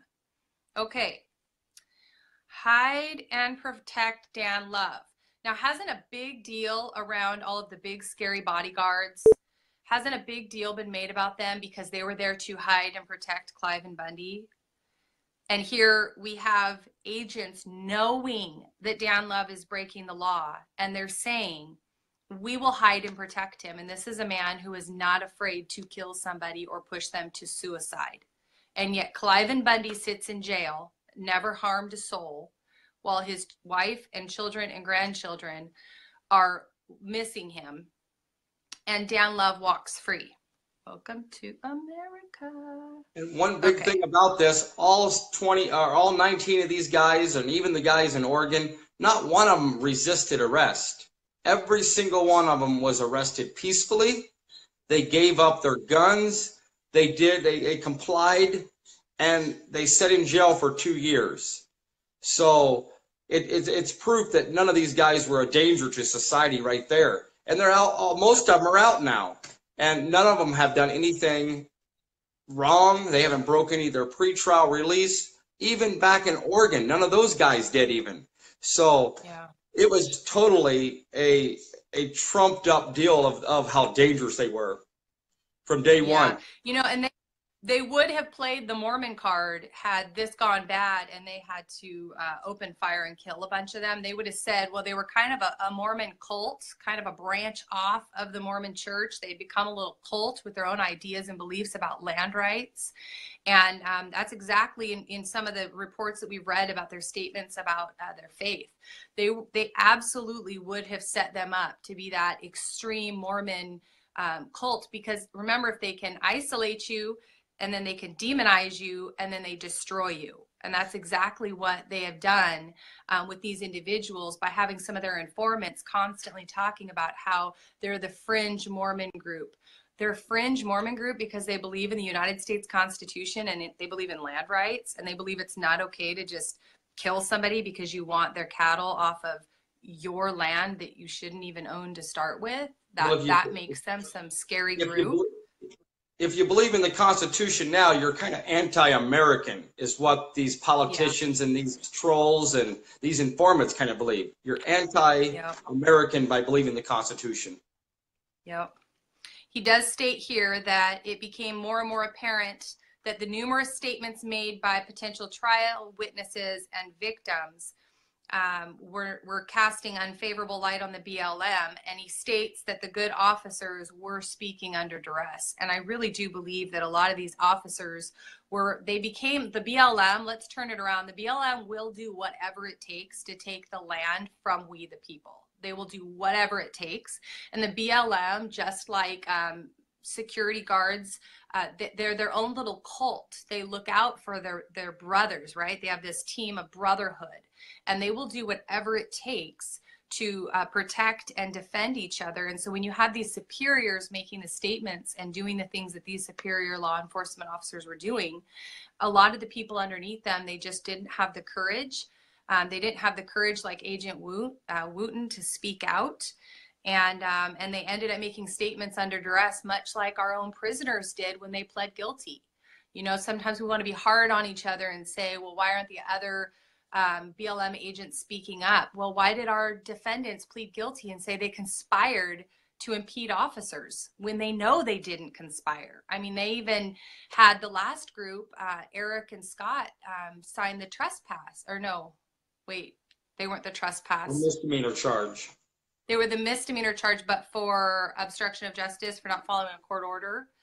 And they had to sign saying that, you know, they knew they were breaking this court order, when that isn't why they went there at all. They went there to protect and defend life. But, you know, sometimes you have to weigh you balance things out. And I'm sure some of these BLM agents were thinking, I have a killer job, I have great retirement, I've got a family to feed, maybe disabled children to care for. You know, I'm just going to do my job. I'm going to put my head down and just do it, even though I know it's wrong. And that's why it's so important for those who are courageous enough to speak up and to be loud, because sometimes you have to be the voice of 50 other people who are too afraid to speak up.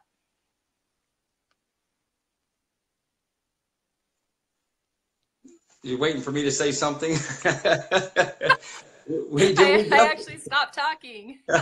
we definitely need more voices out here like Matt Shea and all these other people, because if it wasn't for everybody's voice, we wouldn't be where we're at right now. They would railroad each one of these guys just like they did the Hammonds. Remember, they had the Hammonds trial without anybody there. The Hammonds were alone. Everyone didn't show up to Burns, Oregon until after the fact when they was going to be resentenced. That's when everybody started hearing of this atrocity happening over there. So the Hammonds were all alone. They went through their first trial. They went to prison.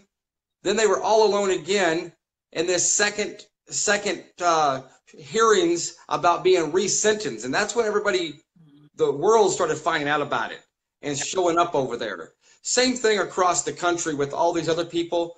The Home family down in Alabama, they've been literally all alone. Nobody has had time to stand up for them and to make sure that they're not alone down there and they got a voice.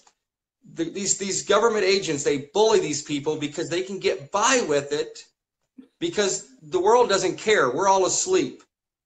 Right. Our voices are so important, we don't even realize it. Matt Shea, what he did today was heroic. He is a hero. It was very heroic. For what he did. It was very heroic. Yes. Even this Mr. Wooten, he's a hero for standing up and doing what he did. Yep. Oh, he's completely a hero. And unfortunately, heroes in this country, when they're isolated and alone, don't live long. And, you know, I have great concerns for him that something will happen to him. And I hope that more people will speak up now and say his name and talk about what he did, because it actually brings a layer of safety and protection when the public is aware of what happened to you. It actually brings you more safety to speak up than it does to remain silent, which is part of why we're doing our video tonight. Well, exactly. Look, talk about heroes. To me, the reason we pushed this so hard, there was 19 heroes that went to the Bundy Ranch that got arrested. There was many more heroes that didn't get arrested. A lot of them went home and never got arrested, and they're just co-conspirators that are on a list possibly to get arrested someday down the road. But 19 of them guys were totally heroes that went there. They spent almost 2 years in prison. Yeah. And, you know, like you said, there's many more. And sometimes when we've been at court with the other people who came and stood, it's crossed my mind. I wonder if they ever feel like they get overlooked, because we're always talking about the ones in jail and how they were heroes. But anybody who showed up, anybody who saw the news and heard that somebody might get hurt and that these people were in need and showed up, they're all heroes. They just don't get, you know, a lot of times they don't want us to talk about them. And sometimes, you know, maybe they do, but they don't know what to say. And maybe they want to talk about what they went through, because everybody who went there probably experienced some level now of post-traumatic stress syndrome, just watching what these other defendants have suffered through. Survivor's guilt. I could have been the one arrested. I was right next to him the whole time. Why is he in jail and I'm at home with my babies? You know, there's all kinds of, I don't know, fallback that's going to happen for all the people who went to stand. You know, it's kind of as though they enlisted in the military and went to defend their neighbor. People don't like to say that, right? Because people are always like, well, you know, they didn't really go and stand for their country. Well, if they're supposed to stand, you know, against enemies domestic and abroad, then, you know, don't negate when people stand for those here domestically and protect their neighbor, because that's exactly what these guys did. So thank you to everybody who did come and stand in any of these instances, and do your part to keep everybody alive that day. We've got a big surprise for tomorrow, you know, for this hearing. We don't really know exactly what's happened. It's another sealed hearing. We don't want to miss out if anybody's nearby. So there's going to be another sealed hearing tomorrow here in Las Vegas in this case. And we're asking everybody to come out there. This hearing shouldn't be sealed. Another one of the deals of the prosecutor, they want to hide everything from the public. What's happening behind these closed doors? Why is it so important? Is it important to keep the public safe, or what are they doing? So a bunch of us are going to show up down there tomorrow at the courthouse. We're going to be protesting no sealed court hearings. We don't want secret courts in America. It should be public. And again, on Wednesday, we know there's going to be another big day there where a lot more people are going to show up because we've had more notice. But so those 2 days, if anybody's close by tomorrow, show up tomorrow to show your support. I'd like to see 100, 200 people out there. We need to see 500, maybe 1,000 people out there on next Wednesday. We need to pack the courthouse, pack the outside on the sidewalk, and let everybody know that these sealed court hearings, even if it's about to come to an end, even if we're going to get a dismissal, we don't want this for the next guy. This should never be a sealed court, hiding this from the public for the next guy they're railroading down the road, because we know these courts are full of individuals, defendants. These jails are full of them. This isn't the last trial. This is just a trial that we're following right now, trying to bring awareness to some corruption that's going on. Yeah. You know, for Nevada being mostly, you know, what, 83 or something percent managed by the Bureau of Land Management, owned by Washington, D.C., really everybody there, regardless if you support the Bundys or not, you should be showing up to find out what the Bureau of Land Management has been doing. Put the whole Bundy case aside and show up to stand and demand that you're allowed in. to witness these courts, because I mean, what's going to happen when this is you because of something you did on the lands that they didn't like? Small or big doesn't matter. Do you want people running these agencies that are unconstitutional to start with, and then you layer it on top of that with elected officials who will not protect and defend the people's rights? That's going to take me into talking here about the Attorney General of Nevada. Good night. So yesterday morning, we've just all week been trying to figure out who to reach out to for help. The first day we were calling the judge in the judge's chambers, and people said, no, that doesn't work because she's not an elected official. She's not accountable to the people. So, okay, who do we call for help then? And to make our voices heard, call the Attorney General. So we spent all day yesterday calling Attorney General Adam Laxalt. And he's running for governor of Nevada. Guys, you need to pay attention to this if you're local to Nevada. Not only did he not help, but he didn't even want to see any of the information that we were trying to present to him. He didn't want to hear it. He said that it was outside of his jurisdiction. Because he's a state representative, it's outside of his jurisdiction, and that we needed to call Washington, D.C. and the Department of Justice. He doesn't even understand his position. He doesn't understand that this isn't a kingdom. Look at Matt Shea, all the way from Oregon. It's out of his jurisdiction too, possibly. It's never out of someone's jurisdiction to stand up for their neighbor. You are a representative of Nevada. Nevada doesn't have a line down the middle saying federals on one side and states on the other. You live in Nevada. You're a citizen of Nevada. The trial is happening in Nevada. These state representatives can speak up. And and really, it was his job. So Matt Shea is Washington, but it was Adam Laxalt's job when he heard that there was secret courts going on, that there was a kill list that was out, that people intentionally came to bring intentional harm to specifically the Bundys and some of their supporters, and that all this information is being hidden. It was his job as the representative of the people to go. The federal government is supposed to keep track more of what's going on outside of our borders. And then, of course, if there's disputes between two states, but the state's responsibility is to hold the federal government accountable and to be the barrier between the federal government and the people when overreach is happening and they're starting to put restrictions on the people that take away their rights. And here, this man who's running for governor has no clue what his power is or his purpose. Why do we have elected officials if we're in a kingdom? This isn't a kingdom. This isn't the president and the federal, they're all up here, and us little peasants with our elected officials are down here. That's not how it works. The people not gave over, but assigned much of their authority to their elected officials to represent them. And after that, what's this guy's name again? What's this representative's name? Adam Laxalt. So the people elected Adam Laxalt to defend and protect their rights.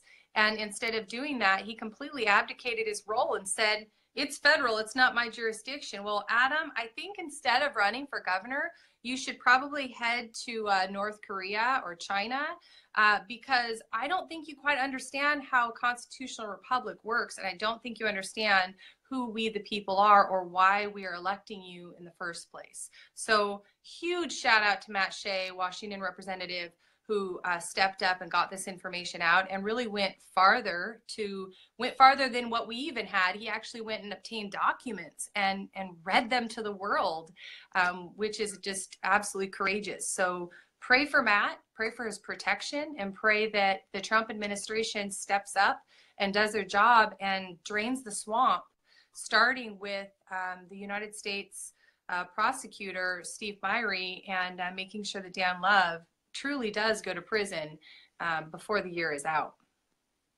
100%. Even these prosecutors like Daniel Sheesh and Stephen Myrie, Nadia Ahmed, being involved the way they have been the whole time by hiding this evidence, they at very least they need to lose their jobs. They need to be disbarred and never be an attorney again. This isn't the conduct of any type of prosecutor in the United States. This is prosecutors that you hear about from China, like you just said, and other countries. You don't have secret courts. You don't hide evidence that could found these guys innocents the way they have and ignored all this stuff for so long. Yeah. Yep, absolutely.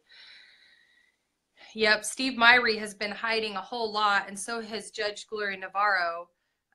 And you know, if any of them keep their jobs after this, I'll be sad, because that will show that justice really doesn't get served, even when you expose the levels of corruption that we've seen. That justice still does not get served with the elite. And it will kind of prove that we do have a kingdom, you know, that we're not supposed to be living in a kingdom, but that the federal government truly is the king, and that we truly are the servants, or at least that's how they're going to be operating.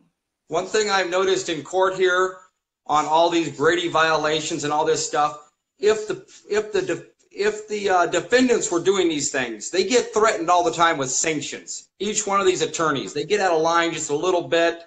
They talk out of line. They file the paper in the wrong timely manner. They're always getting threatened with sanctions or being disbarred, like Mumford and all these others. The prosecution has no reign. They are able to they overtalk the judge. They overtalk the defendants.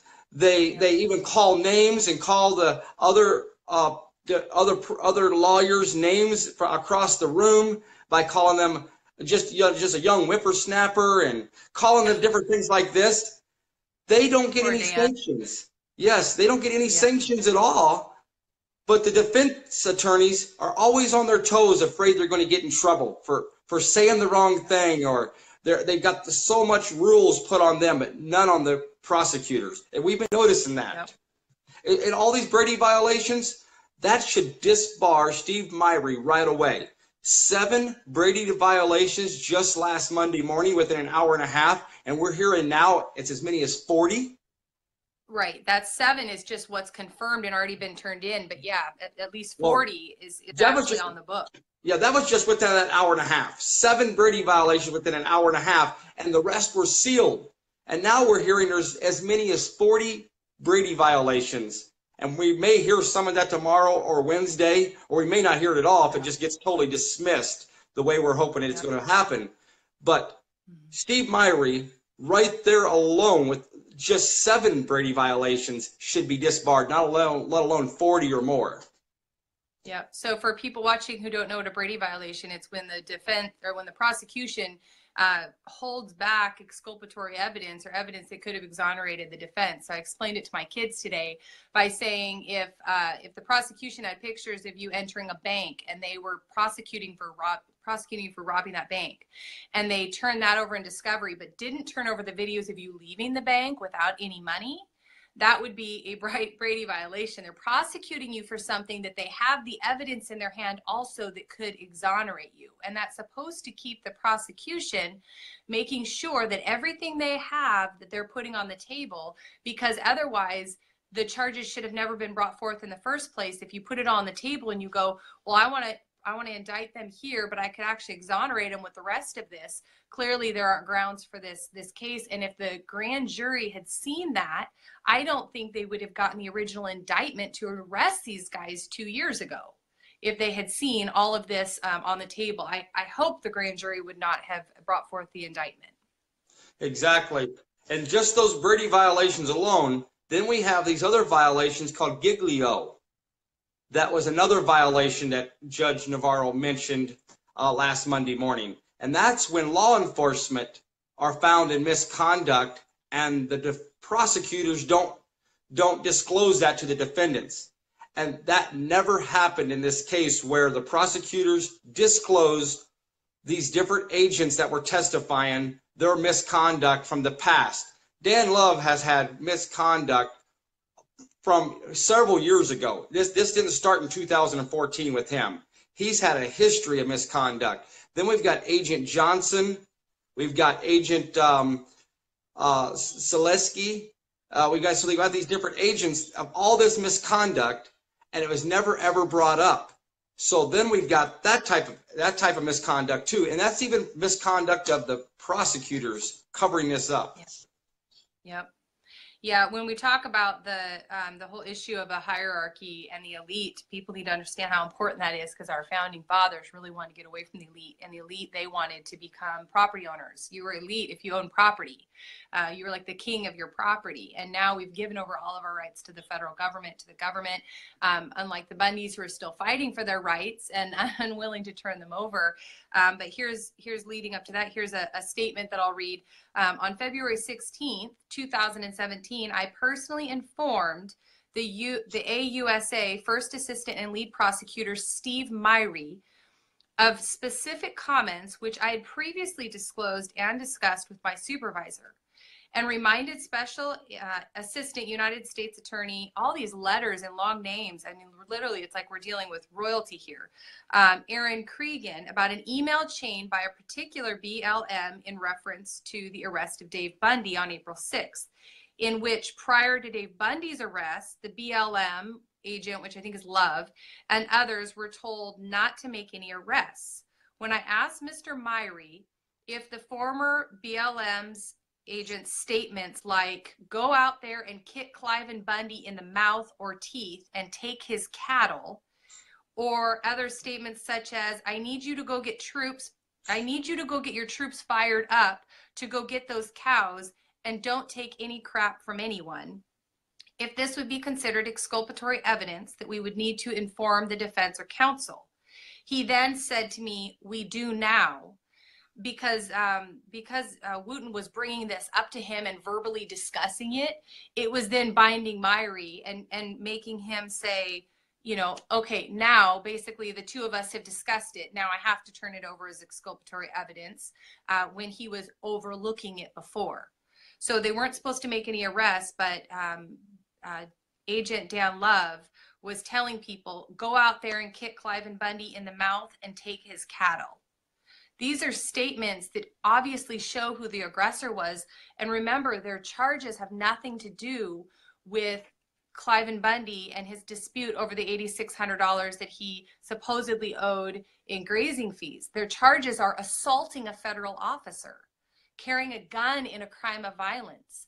All of these things are exactly what Agent Dan Love was doing. You never heard Cliven Bundy say to all of the people there, go over and get that agent and kick him in the teeth or in the mouth. They simply showed up and stood and said, stop taking and stop stealing and stop killing our cattle and stop abusing the protesters. And here they are the ones who've been sitting in jail for 2 years.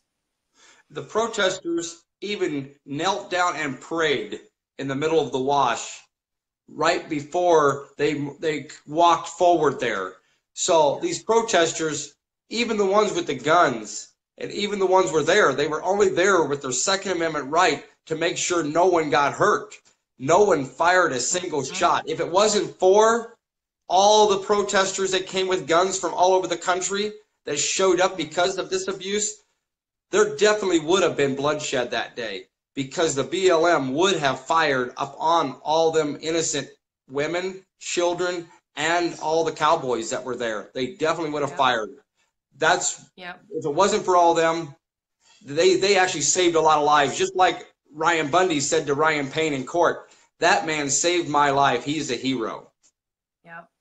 Yeah, people don't really understand that how important the idea of a kill list is.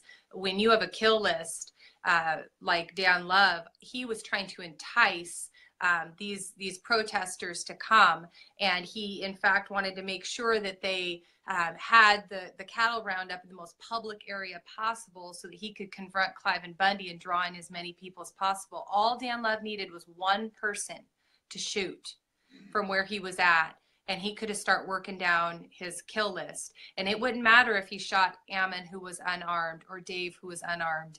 If somebody fired, you know, it would, like he said in the videos that were leaked, shoot now, ask questions later.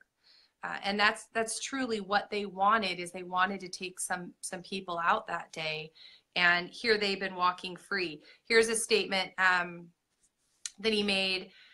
Let's see, when they came in and seized all of his belongings relating to the case, he says these items were taken because they contained significant evidence of misconduct and items that would potentially embarrass the BLM law enforcement supervisors.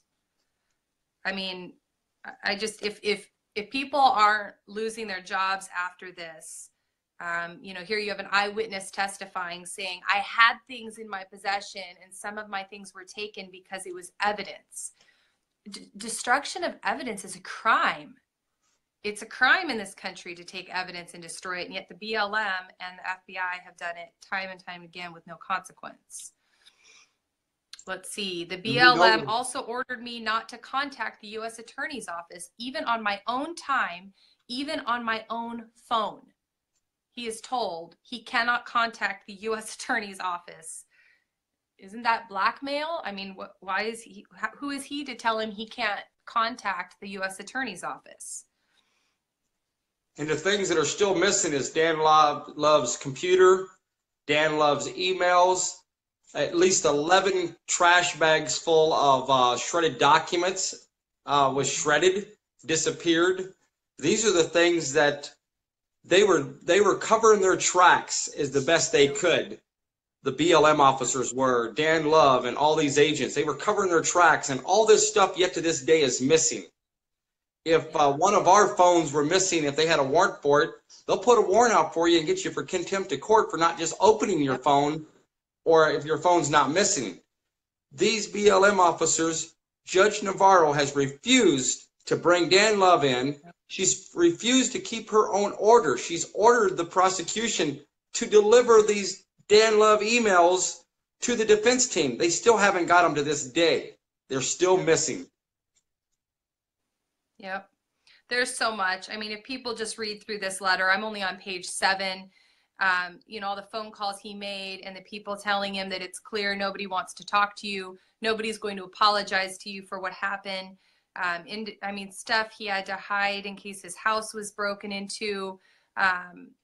It's just absolutely amazing to me that you have people like Gavin Syme who they want contempt of court if he doesn't unlock his phone so that they can show that he was recording a big bad police officer who had a gun and a taser, and that officer felt harassed. So off you go to jail. But now what Gavin apparently needs to do is go work for the BLM, because then not only could he film people, but he could film people, he could record people, he could harass people, he could make kill lists, and he could make a whole lot more money than he will ever make in this community. For sure. Doing so. So Gavin, you need to go work for the BLM apparently if you're going to get charges for harassment, because these guys are the top harassers. A few people on here have asked, where can they see this list or this 18-page document? Isn't it posted on Matt Shea's site or some other sites? I haven't actually seen it all yet. Matt Shea posted it. I definitely downloaded it. I shared it on my page. Have you not shared it yet, John? I haven't. I actually haven't seen all the pages just yet to share, but okay. So you've downloaded and shared it. Matt Shea has, and so if people want to see this, look up Kelly Stewart's page later on here. She said she made a post. I see several people asking where they can read the full document. So it's you guys need to read this, because it'll probably eventually be like what they did to Gary Hunt, where they're probably going to eventually demand that it be taken down from some of the sites. I don't know, is kind of my guess. I don't know if this document itself is sealed. I'm hearing it is. There's nothing on it that alludes that it's sealed, and I think usually it would say something about being sealed, but if it's not public record, it's probably not going to stay in certain places for very long. But this is an important one because of what's going to happen tomorrow in the hearing, in the sealed hearing regarding people's conduct. So it says, my supervisor told me that United States Attorney Steve Myrie furiously demanded that I be removed from the case and mentioned something about my supervisor not turning over or disclosing any discovery related material, which is true. Not turning anything over that I had issues with, the BLM not following its own status and rules. And so Myrie was telling his supervisor not to turn anything over. The first statement there, Steve Myrie furiously demanded that I be removed from the case and that nothing that I had be turned over. probably, I would assume, any of the evidence he was trying to bring forth.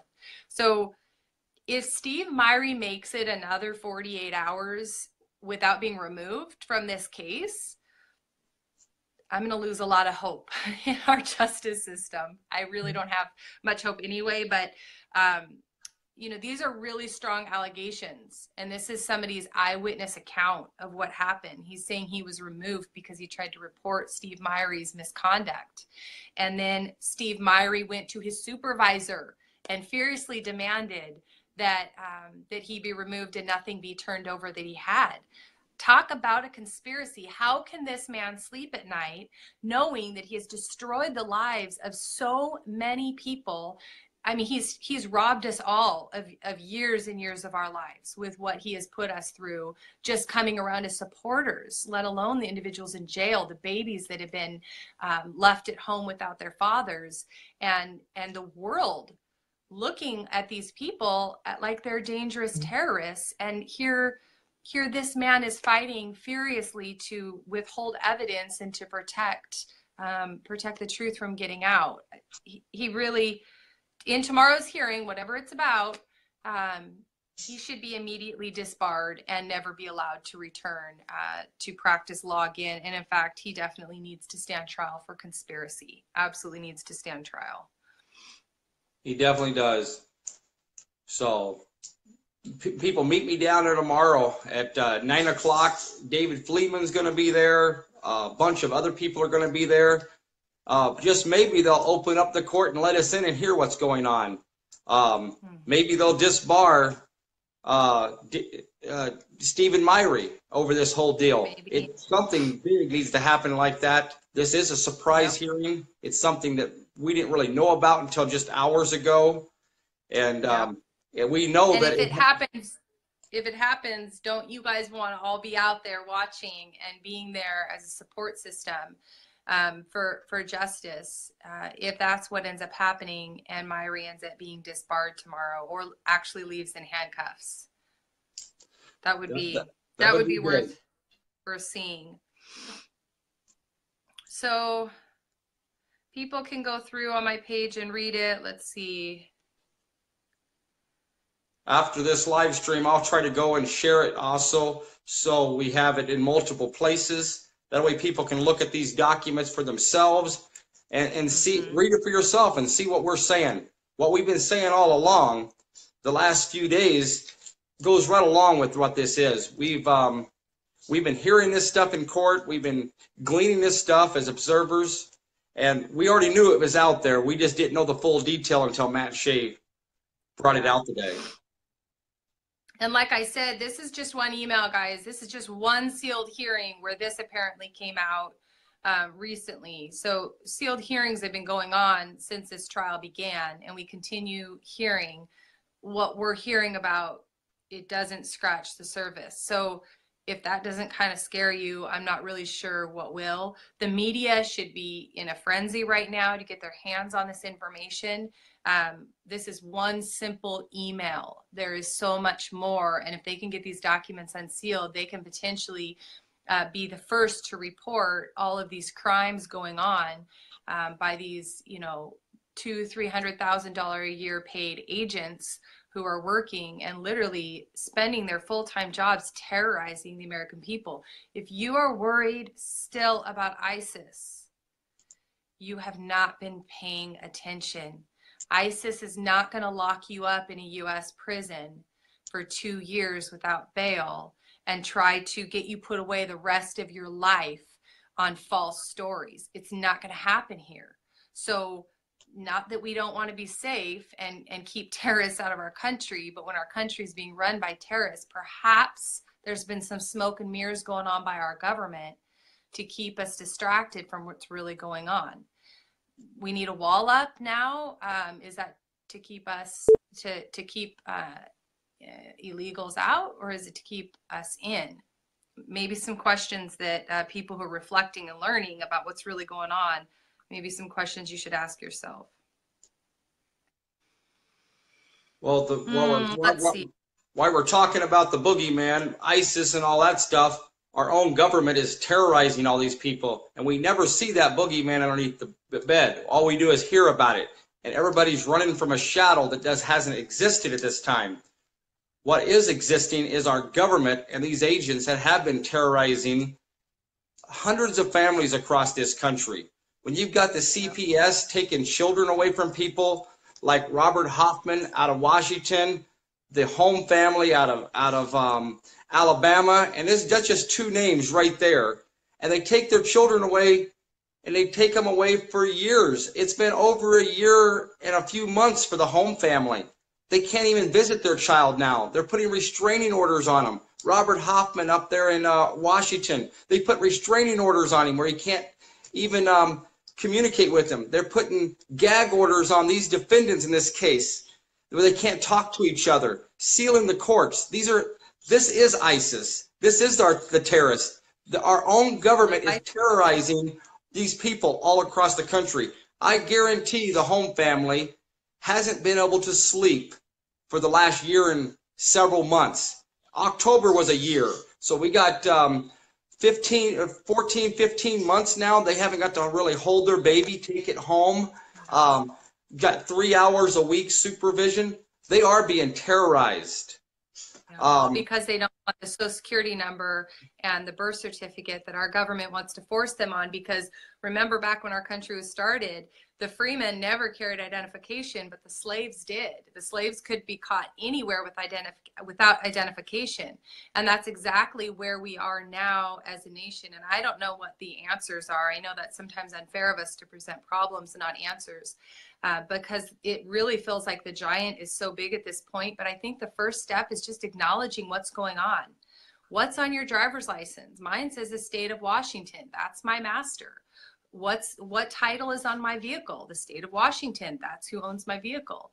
What about my taxes? What about, I mean, you just go through your property taxes and your income taxes and your gun registration. Who really owns your gun? Well, whatever state gave you the permission to have that gun is truly who owns that gun, because they're the one who gave you permission to have it. That means they can take it away. It's not yours if you have to get a permission slip to have it. So I think the first step really for a lot of us is just starting to wake up and to start processing, who is my master? Do I really want to serve two masters? Can I serve two masters? You know, for us doing what we're doing, reporting what's going on, it's put us in a bind where I know the master on my driver's license and on my federal tax return doesn't want me speaking out. But I know that I don't pledge allegiance to this flag. I pledge allegiance to God. I protect my neighbor and defend my neighbor against enemies, regardless of what country I live in. And really that scares a nationalistic country like the United States of America, because we really think we're better than other countries. We think we can brainwash people to be so happy to live here that you can do anything to them. Once people are so thankful to live in a country, you can rape them, you can steal from them. There's many slaves who or people who get taken kidnapped, who by the time they've been in that situation for so long, they don't even want to leave their captor anymore because it's all they know and they're comfortable. And they say, well, he feeds me and he gives me a shelter. And so I really can't complain, but you're living as a slave. Is that really what you want? So here's your wake-up call. Here's your friendly wake-up call, America. Exactly. Okay, can I read something? Okay, so this is the conclusion of Agent Wooten's investigation. My investigation indicated that the involved officers and protesters were themselves pawns in what was almost a great American tragedy on April 12, 2014, in which law enforcement officers, all federal, state, and local, as well as protesters and the motoring public, were caught in the danger area. So listen to that again.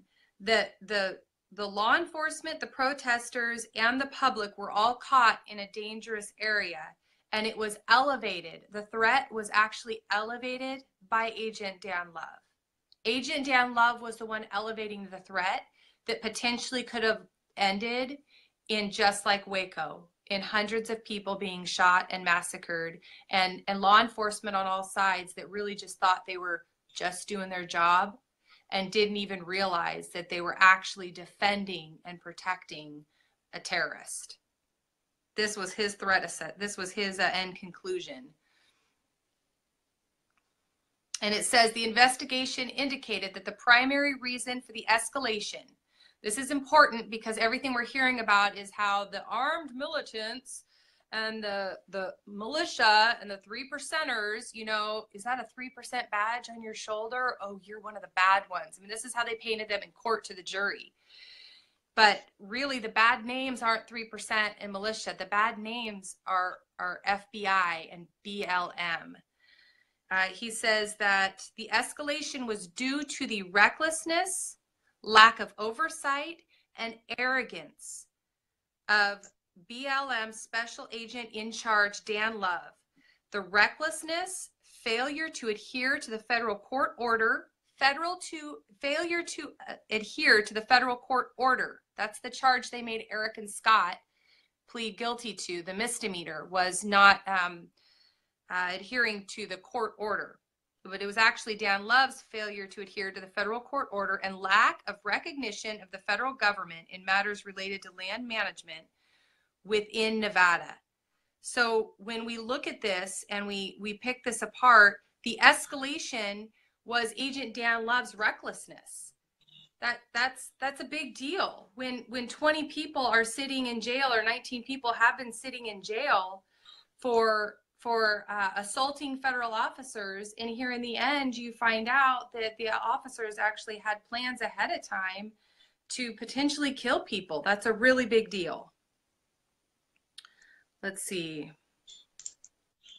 My investigation and personal observation in the investigation further revealed that a likely unethical, unlawful cover-up of the BLM's actions by the senior law enforcement management within the Bureau of Land Management regarding Dan Love. So it was an unethical and unlawful cover-up of the BLM's actions by the senior law enforcement. Sounds to me like a conspiracy. It definitely does. The investigation indicated that on numerous occasions, senior Bureau of Land Management, it says BLM and then management, so Bureau of Land Management broke their own policies and overlooked ethical, professional conduct violations that likely provided cover and protection for the Bureau of Land Management and any activity or operation that was associated with it.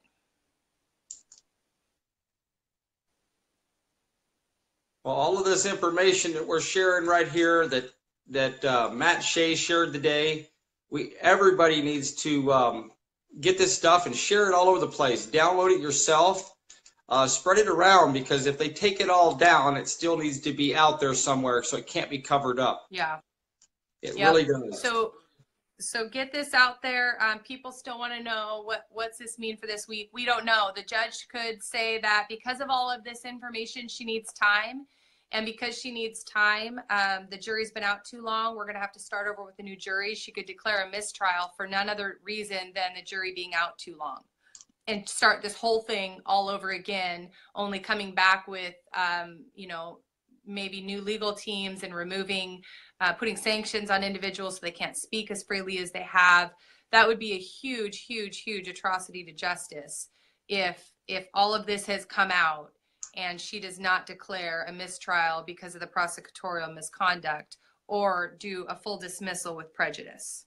So she really could still go anyway at this point. I think having Matt Shea involved and knowing that the Trump administration will be getting involved is very important.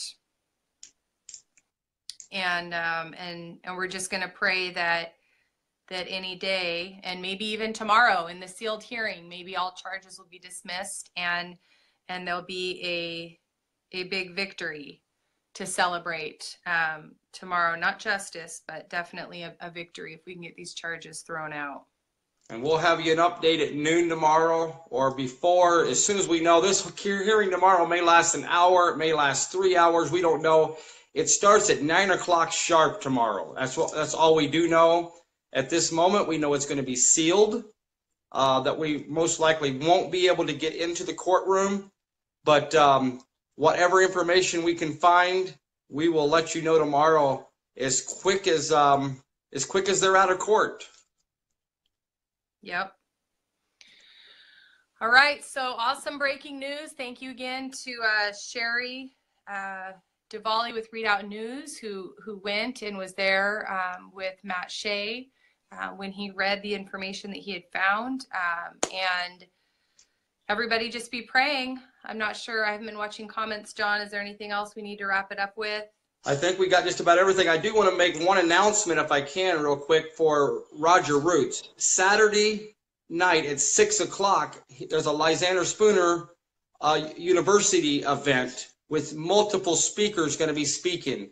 And that's at 333 6th Avenue, Las Vegas, Nevada. So that's right behind the federal court. Anybody who wants to come to that, Roger asked me today to share it as much as I can, to get as many people out there as possible for this event. Like I said, there's many speakers that are going to be there. There's supposed to be a special unannounced guest coming that they haven't even named the name yet. So I don't know who that is, but there's going to be quite a few speakers there. I think Shauna Cox may even be there, but there's several people going to be there. So you don't want to miss out on this event and this meeting. There is several good speakers going to be there. A lot of interesting stuff going to be talked about. Probably even some of this stuff of the case is going to be talked about. So yeah. That's at 333 6th Avenue, Las Vegas, Nevada, right behind the courthouse at 6 o'clock on Saturday evening. So be there. Tomorrow's going to be a big day again. 9 o'clock tomorrow at the courthouse. Anybody who can show up to help support us down there. And then again on Wednesday at 8 o'clock in the morning, the 20th. That's going to be probably the biggest day of all. We'll see what happens, but it appears that that's going to be the big breaking news of if this case is going to go forward or not. Yep. And if you guys are able to help, all the legal teams are court appointed or paid except for Morgan Philpott and Rick Kerber. And they're doing a tremendous amount of work right now. So if you could go to bundydefense.com and help them out. There's no amount too small at this point. The two of them could use some help financially with what they've invested into this case.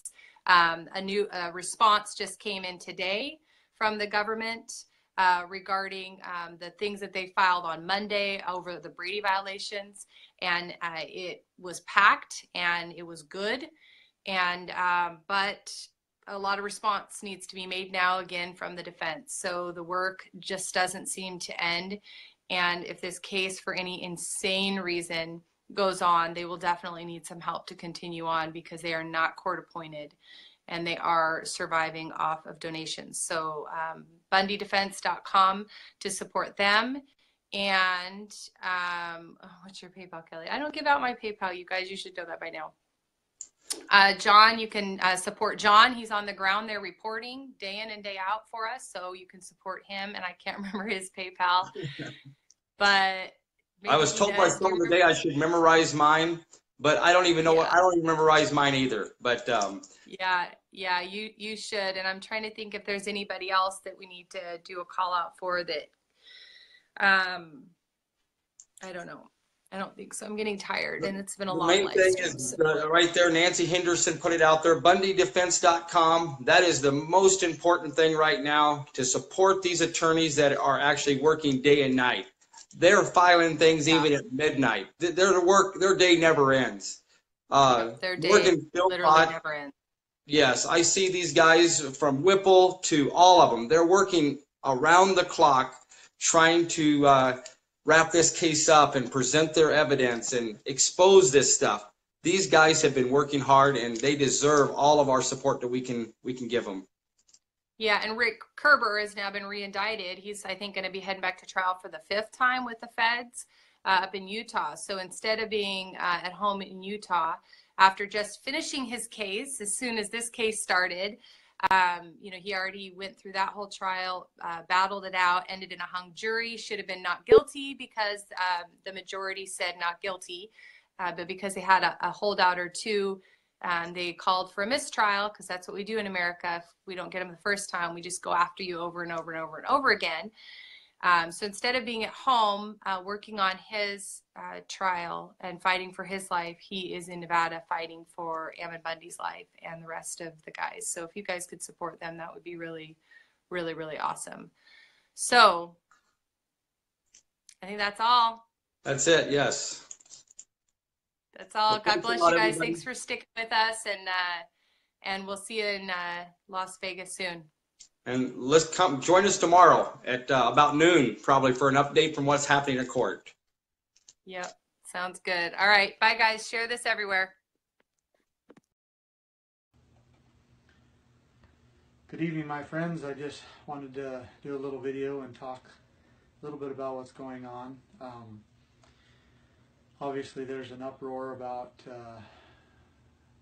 the whistleblower, part of the BLM, that's exposed a lot of truth that we've known about for a long time. We've seen in the discovery. We've been studying it for over a year now, and also we lived it. And so these things are something that are not a surprise to us by any means, in any way. We told people that there were snipers on the hill, that they were threatening our families, that their crosshairs were on us. We told them they had surveillance equipment, high-tech surveillance equipment with lasers pointed at our front door.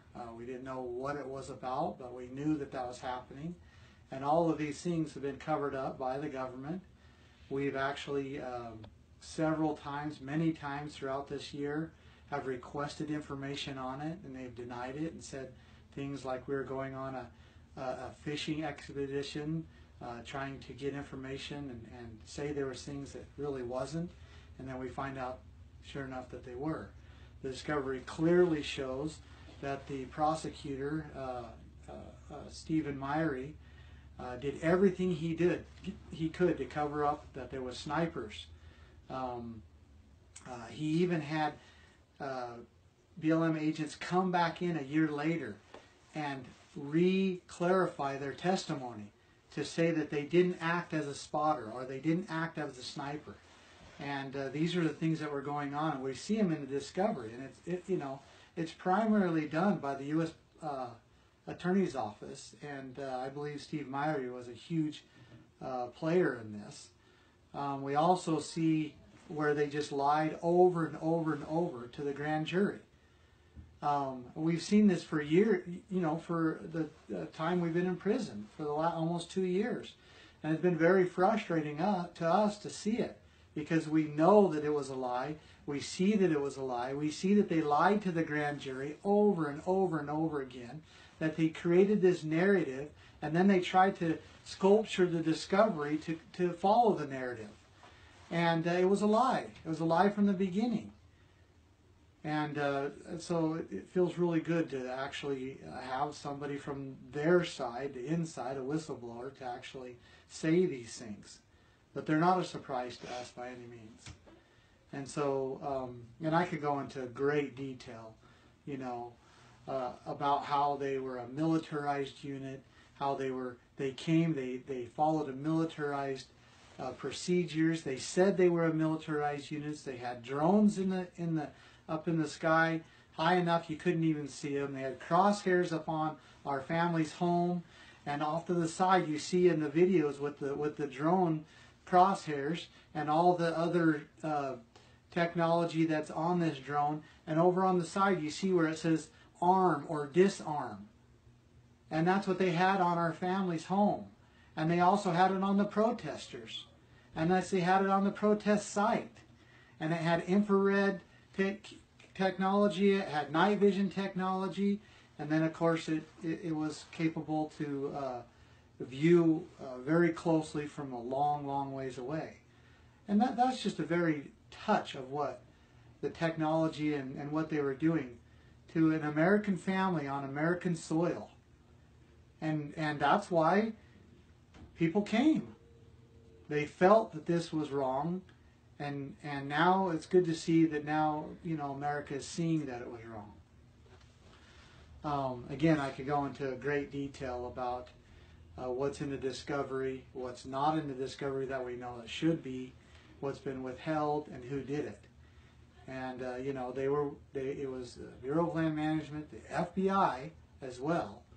And just as a side note, when it's talked about Clive and Bundy and the other people's pictures on the wall, and then they got X's through them, the BLM took a picture of that and then posted it all over, laughing and enjoying that. But where were they at when they took a picture of it? They were in the FBI's office. So it was the FBI that had the pictures up there and had the X's in them. Completely inappropriate. And then the BLM to be able to just post it around and do all those things like life is nothing. Like my father's life is nothing. Like Eric Parker's life is nothing. Well, I'm here to tell you that life is worth something. Dr. Red's life was worth something. And the way to just treat life like that, like it means nothing, is just completely inappropriate. However, the main point of my video here is not because of that. My point is because I'm afraid that we're going to lose a touch of what's really happening, what really happened here. Because we have an unconstitutional land agency, a federal agency, and it's not just the land agencies, but I'm going to just stick to that, coming down inside the states and literally putting its people in fear and forcing the states into undue obedience, forcing us, the people, into undue obedience. And when we allow that to happen, and we don't hold them accountable, and we have no way to hold them accountable, and why? Why don't we have a way to hold Dan Love accountable? Why don't we have a way to hold these people accountable? Because they're outside of the authority that they're acting. They're usurping it. There's no way to hold them accountable. You can't vote them in, you can't vote them out. You can't defund them. You can't do anything with them because they're not supposed to be here. These lands and all of these issues are supposed to be handled on a county and a state level. And for them to come in and insert themselves and use force and intimidation to tax us to death and take it up to Washington, D.C. and then dangle it over our heads, saying that if you don't do this, we're not going to fund you. If you don't do that, we're not going to fund you. And if you do this, we will fund you. Completely controlling the people and literally forcing us into undue obedience.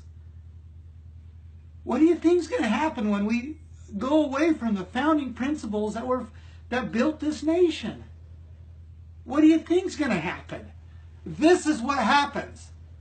And until we get back to the principles that are outlined in the Constitution, until we stand on those principles, we cannot be free. And it will happen over and over again. And I guarantee it's happening in the Department of Justice, in the FBI, in the Department of Education, in every department of the federal government, because there is no accountability.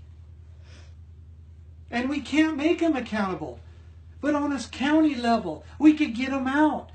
On a state level, we can hold them accountable. And that's the issue here, and we cannot lose sight of that. It's not that we go to Washington, D.C. and, boy, we reprimand the BLM. Boy, we got to straighten them out to make sure they follow their procedures and regulations and their statutes right. No, it's that they should not be in our states, period. And as long as they are, we're in danger. As long as they are, we can't use our lands and resources, and it'll throw us completely into poverty. You cannot live without the land. You cannot survive without the water.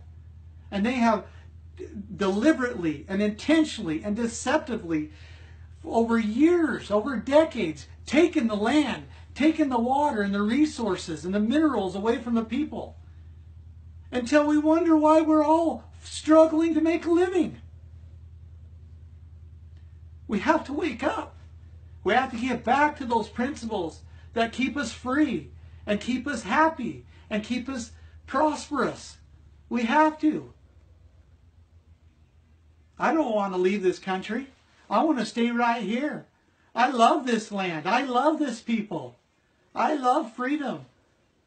But unless we insist and enforce the principles that are found in the Constitution, and that the principles that we built this nation upon, unless we enforce those principles, we cannot be free. And my children will not be able to even enjoy what I've enjoyed. And that's not good enough for me. I do not want my sons to struggle to feed their families because some federal government is in business for themselves. I want my grandchildren to enjoy the freedom that my grandparents enjoyed. And they cannot do that if they can't go out on the land and produce. They cannot do that if everything they make goes to the federal government in taxes, or any government. They should be able to keep the labors of the fruits of their labors and give it to their children and provide for their wives and build homes and not in debt.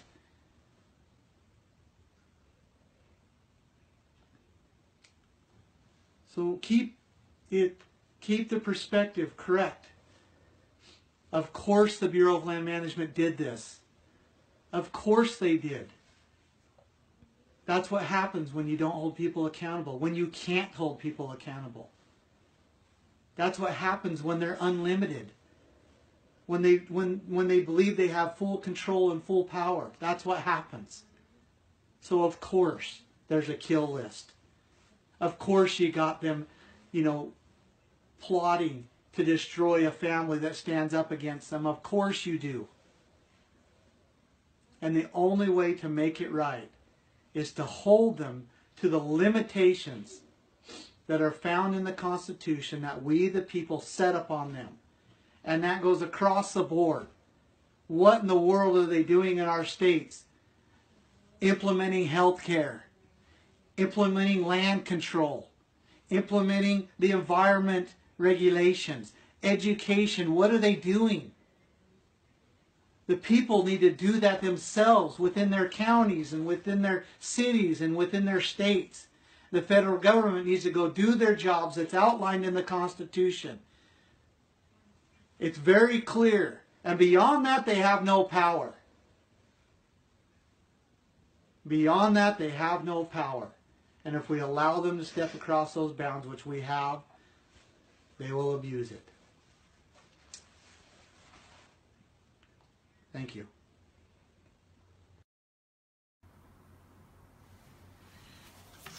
Hey, Carol, thank you so much for taking the time to meet with us today. And yesterday was a big day in court. Judge Gloria Navarro, on her own, came out and said she would be willing to consider a mistrial in this case. That's a big step. What did you think about that when you heard the news that, wow, there may be a mistrial in this case? Well, first off, it makes a mama's heart really happy. And my heart was just beating really fast, and it circled back around into the fact that the things that they had brought into court that she was using to declare a possible mistrial or a possible dismissal was things that they had been hiding, things that we as the Bundys have been saying all along. It was the truth.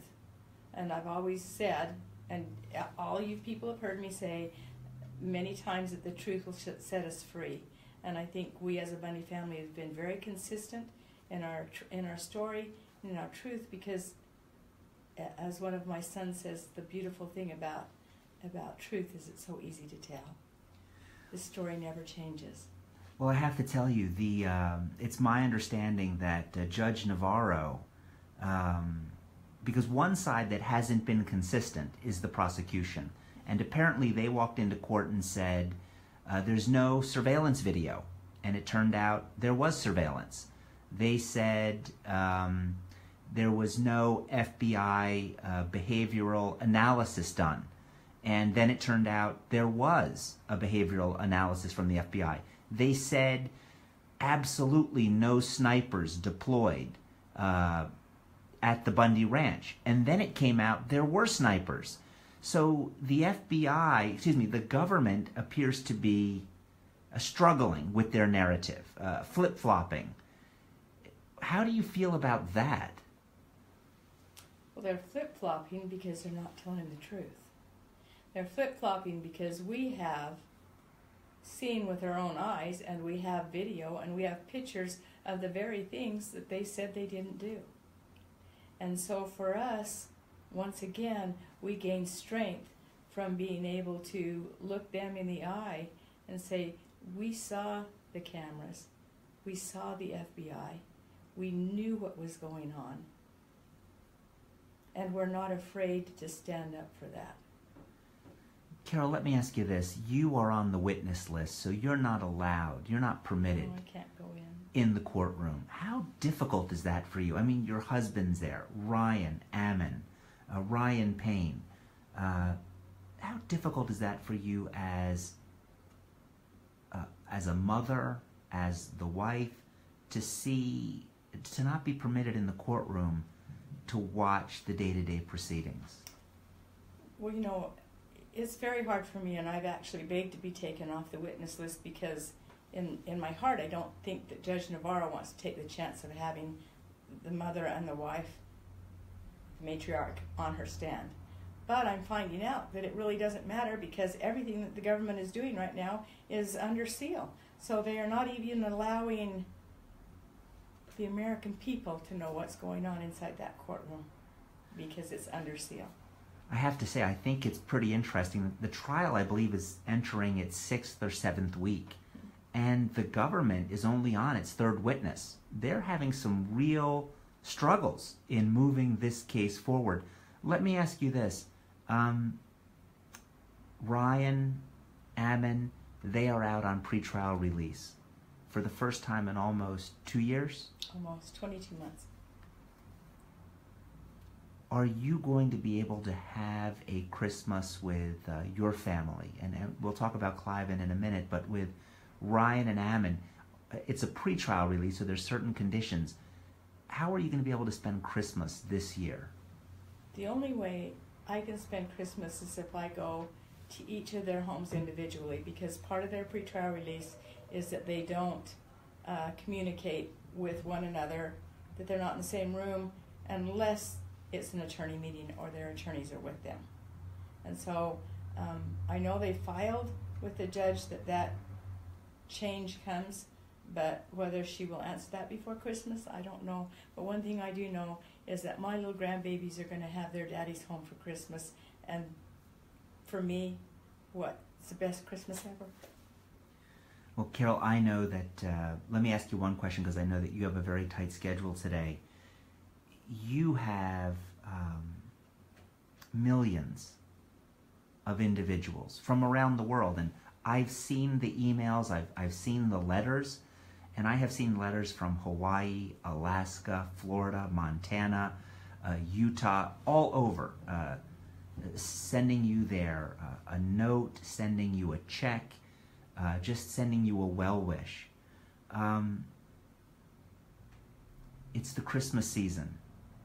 What do you want to tell all the families, all the individuals who have supported you, your husband, your family? What would you want to tell them? First, I'd like to tell them from my full heart, thank you. I have gained strength, and I have gained a lot of encouragement from each and every one of those letters and those emails that come to our family. And I would like to say Merry Christmas, because it is the Christmas season, and I'm looking for good things to happen soon. So thank you very much. Keep listening. Stay on the Bundy Ranch Facebook page. We're going to update as often as we can and let everybody know where we're headed, where we're going. And as I've said a million times before, the truth will set us free, and Bundys tell the truth. Thank you. Thank you, Carol. Hi, this is Brian Hyde, and I wanted to bring you an update. Even though there was no court action today in Las Vegas, I wanted to share some thoughts with you on what has been happening in the Bundy trial. And one of the reasons that I'm doing this is I want to try to convey, maybe not so much to the Bundy supporters, but for those people who are on the fence, or those people for whom the Bundy family has been reduced to a one-dimensional headline.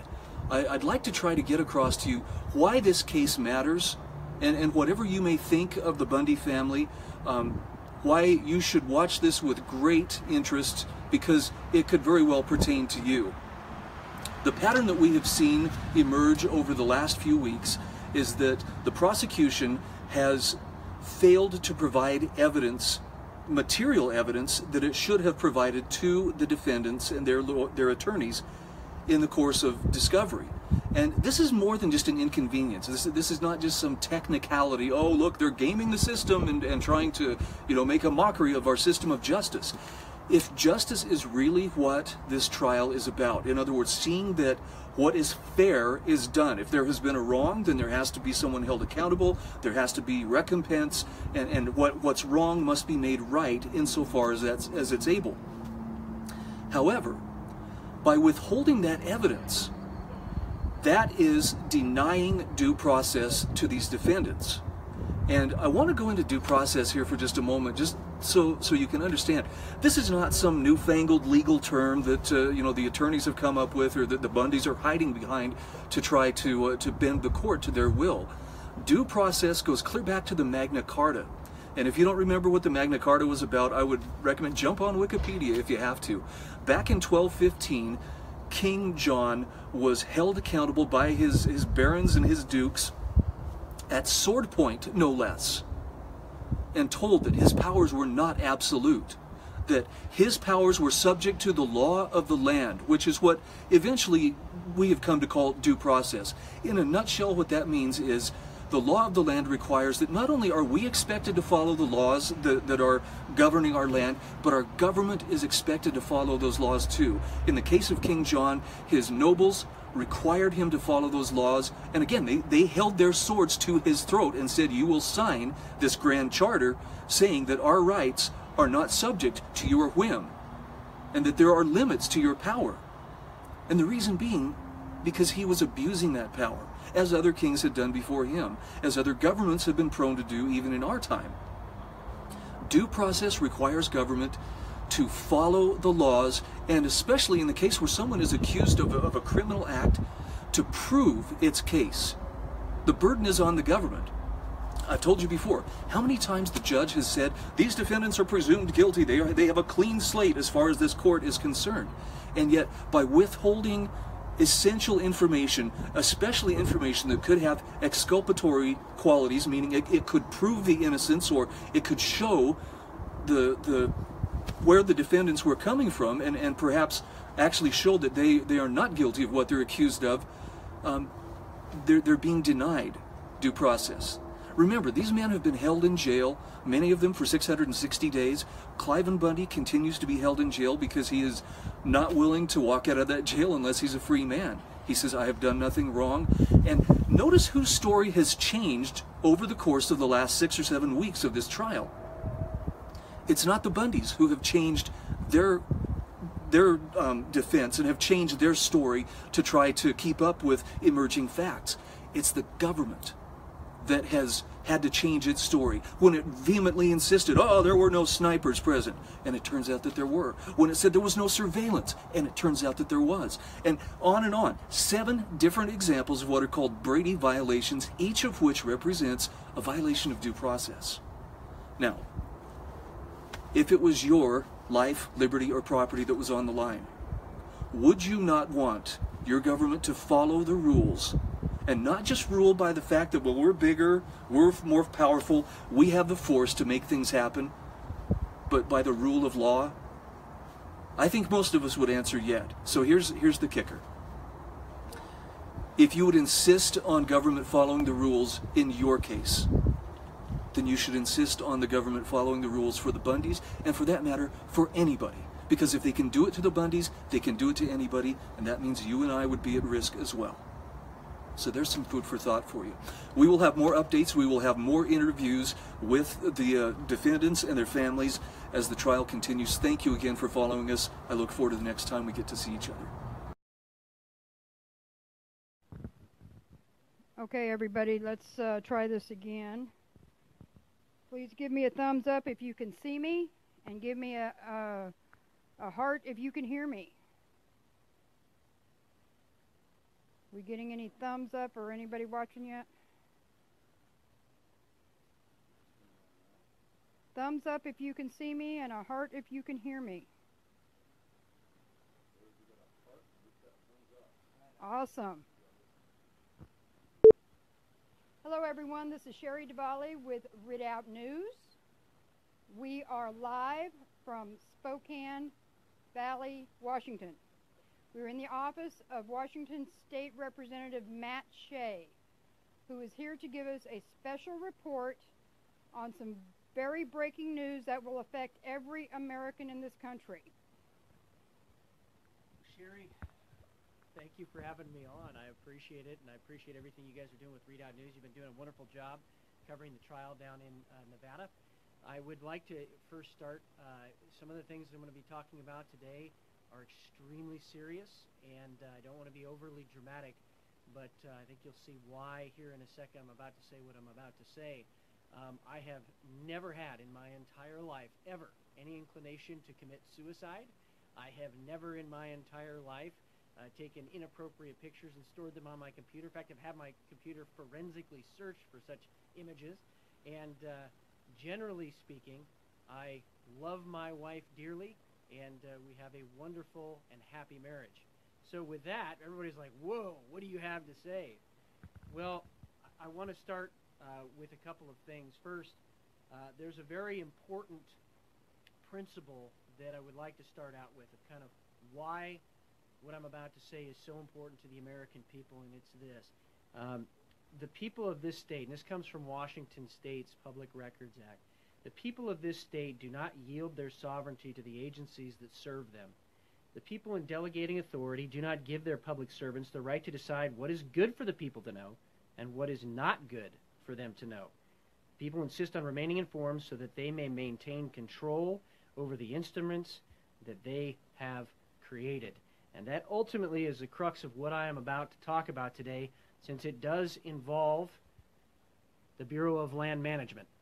Specifically here in Washington State, the Bureau of Land Management has approximately 435,000 acres under its management. Also, it has many interactions with some of our state agencies and also, obviously, our citizens here in Washington State. One of the very important things to me is that when you are a servant of the government, as we have seen, a servant of the people, as we have seen in recent news stories, you are held to a higher standard because you are a servant of the people, not a servant of the government. That's an important point for what I'm about to talk about. The interesting thing that I have seen over the years is that there has been a flipping of that, where a lot of people that are in the governing authorities have felt like they don't serve the people serve them, and it's just not that way. And so today I would like to break some information that I have obtained. It is a correspondence between Special Agent Larry C. Wooten to Andrew D. Goldsmith, who's the Associate Deputy Attorney General of the United States of America.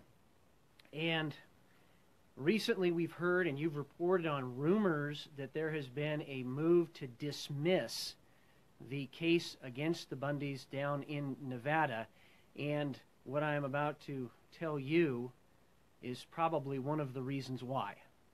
And it has to do with the unethical, potentially illegal behavior that was highlighted by Special Agent Wooten as a whistleblower in an email that, or it looks like an email, that we have confirmed the veracity of. And I want to just give you a little bit of a taste, reading from this email, of what Special Agent Wooten brought up as problems we found in the Bureau of Land Management, specifically in regards to the investigation of the Bundy family. Quote, I routinely observed, and the investigation revealed a widespread pattern of bad judgment, lack of discipline, incredible bias, unprofessionalism and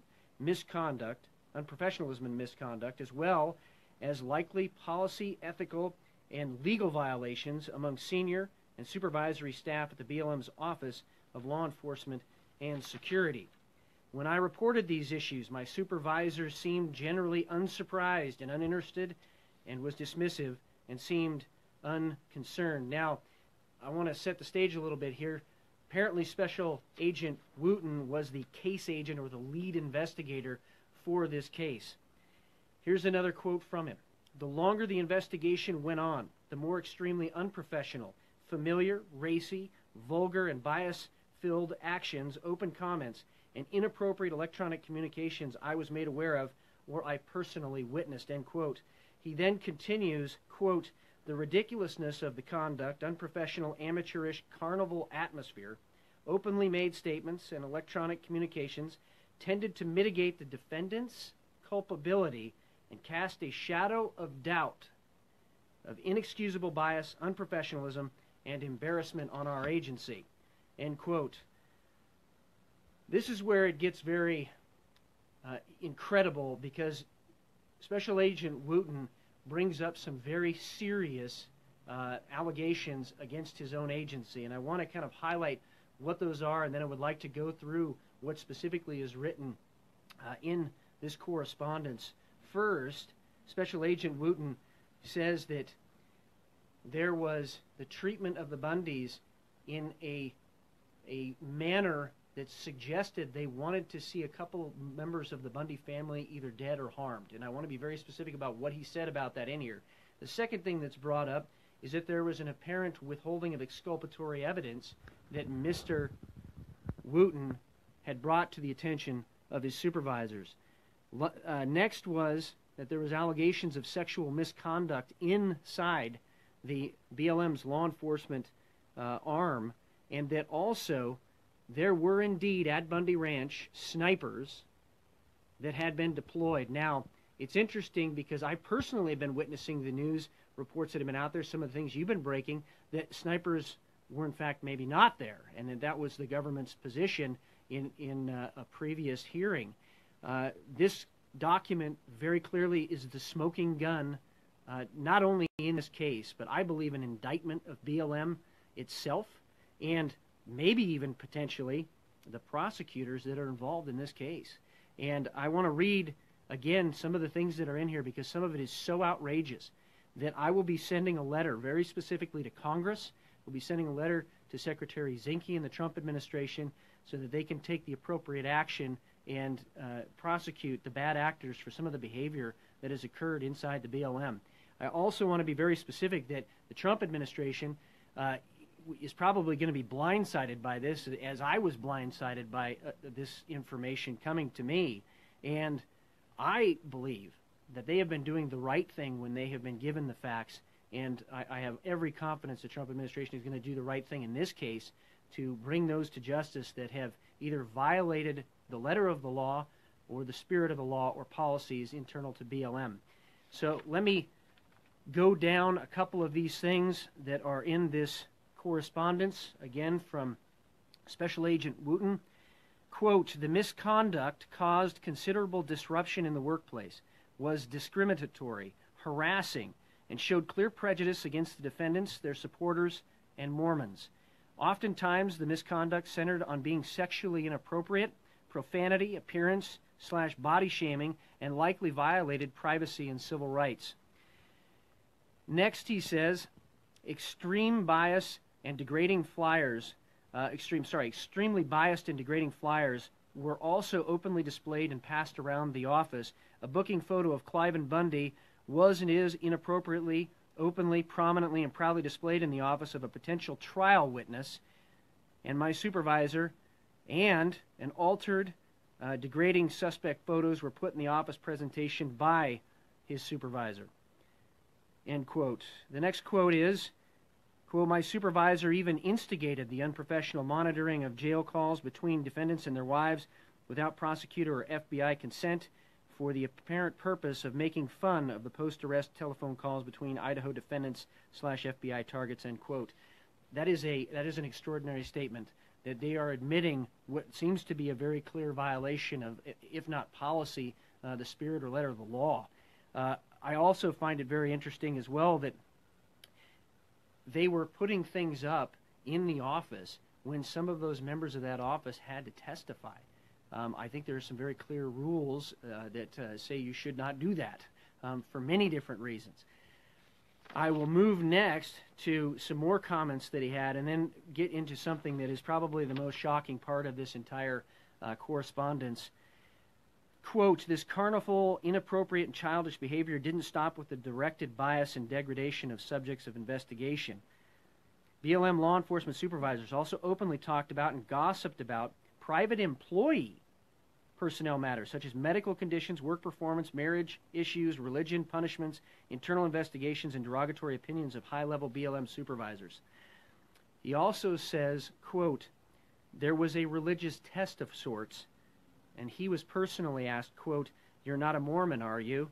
And he was told, quote, I bet you think I'm going to hell, end quote.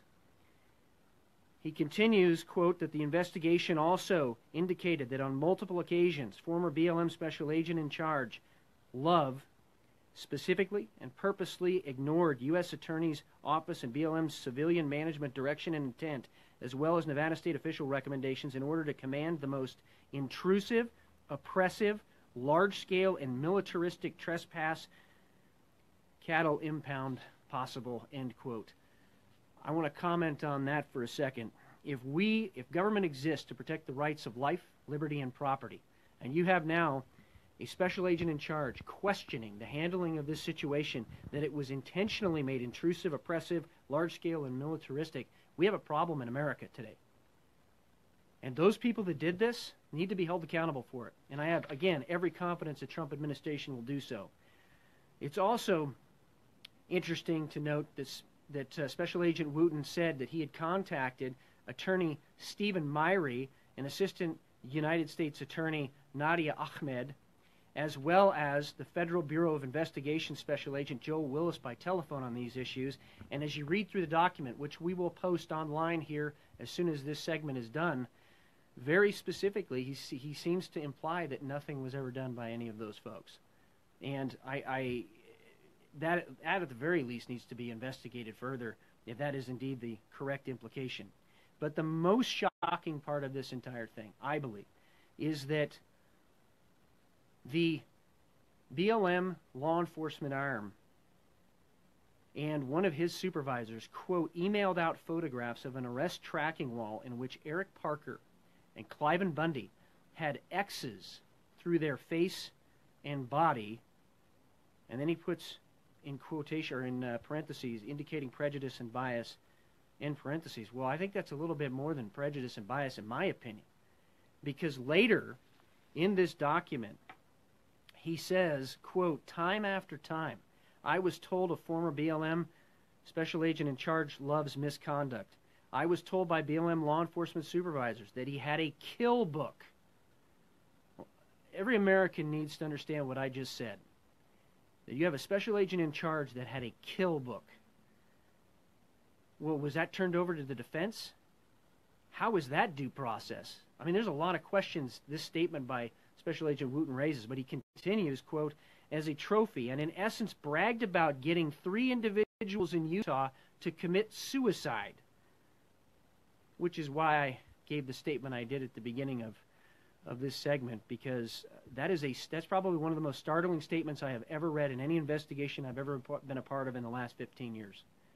That is beyond startling. But he goes on and he cites the specific operations that were bragged about. Apparently Operation Cerberus, which I don't even know what that is, but we'll find out, and I know you've reported on it, I think.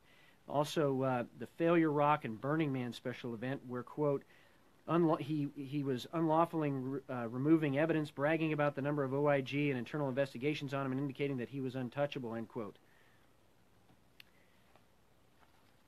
Those are some of the most shocking statements, again, that I have heard in a long time. And people may try to discredit Special Agent Wooten later, but internal to this document, he also says that he was removed from the case on February 18, 2017 by his supervisor, despite his recently documented and awarded hard work and excellence and often praised performance within Bureau of Land Management. He says, quote, I am convinced that I was removed to to prevent the ethical and proper further disclosure of the severe misconduct, failure to correct and report, and cover-ups by the BLM OLES supervision. Time after time, this is where he starts in about the kill book, but he goes on and says, I became convinced that my supervisor failed to properly disclose substantive and exculpatory case and witness bias-related issues to the United States Attorney General's office, which they have a duty to disclose exculpatory evidence. And since we don't know what's happening in these sealed hearings, I suspect this is what is giving rise to all the rumors that this case is going to be dismissed. If this type of exculpatory evidence was withheld, I mean, my goodness. But it gets even more interesting when it talks about, in this document, that Dave Bundy's iPad likely contained remarks from BLM law enforcement officers that is potentially evidence of civil rights violations and use of excessive force. Mr. Myrie, this is again talking about the attorney, the prosecutor, and my supervisor not only apparently failed to initiate the proper follow-on actions, Mr. Myrie apparently failed to notify defense counsel and also decided not to return the iPad back to Dave Bundy, even though the iPad wasn't going to be searched pursuant to a search warrant or used as evidence in trial. Is this the same Stephen Myrie that is currently the acting U.S. Attorney for the state and District of Nevada?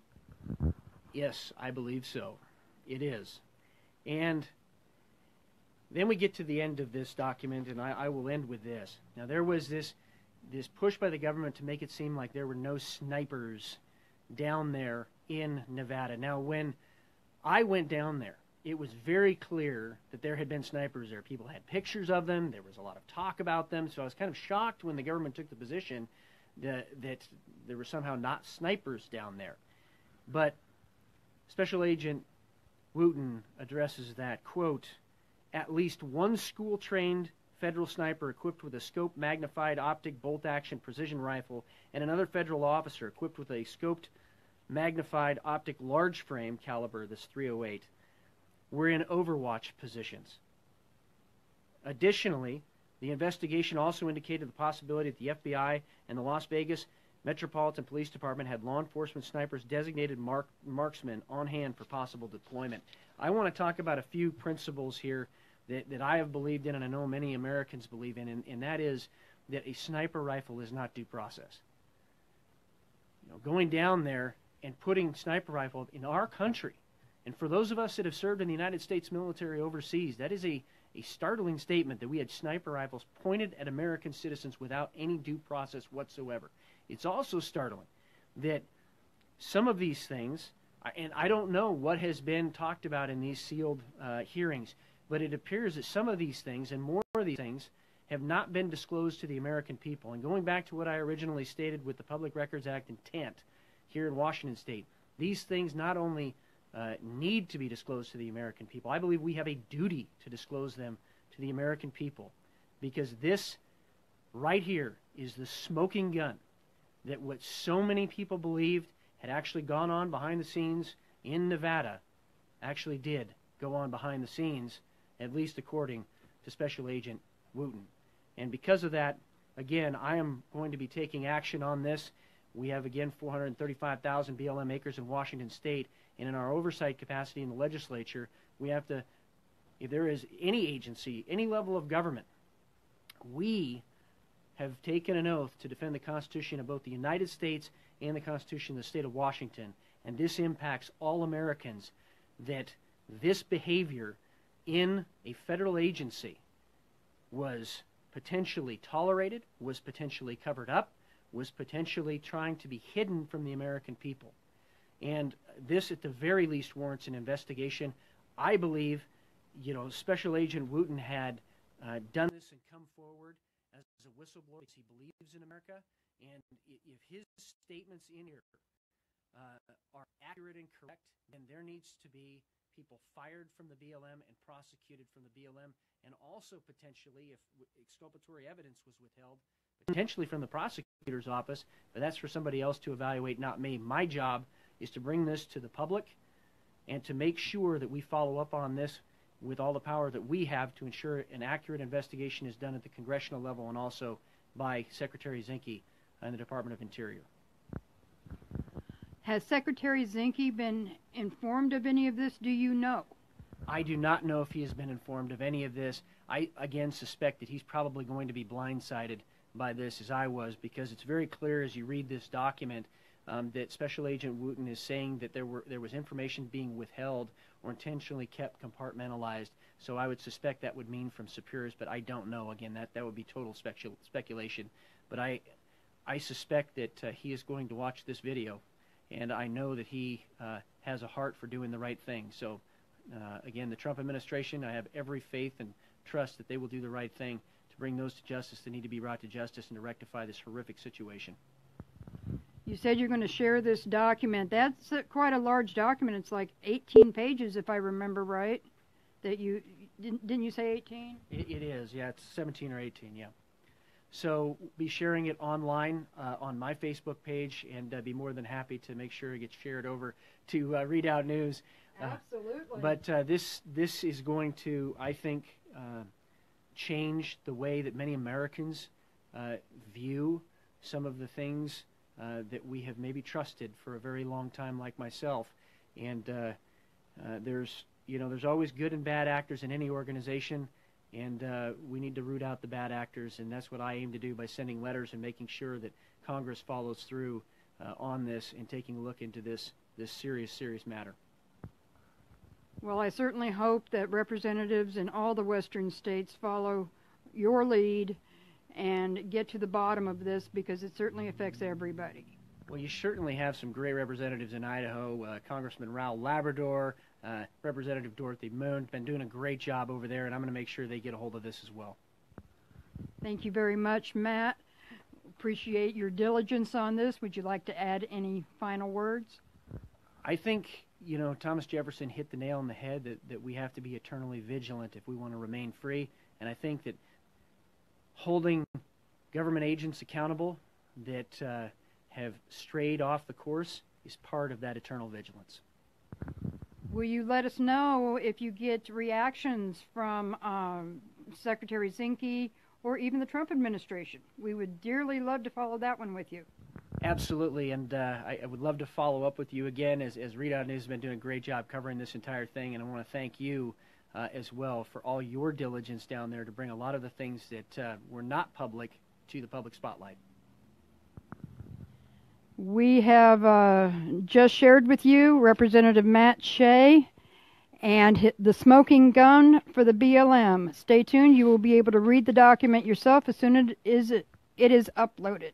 Thank you all.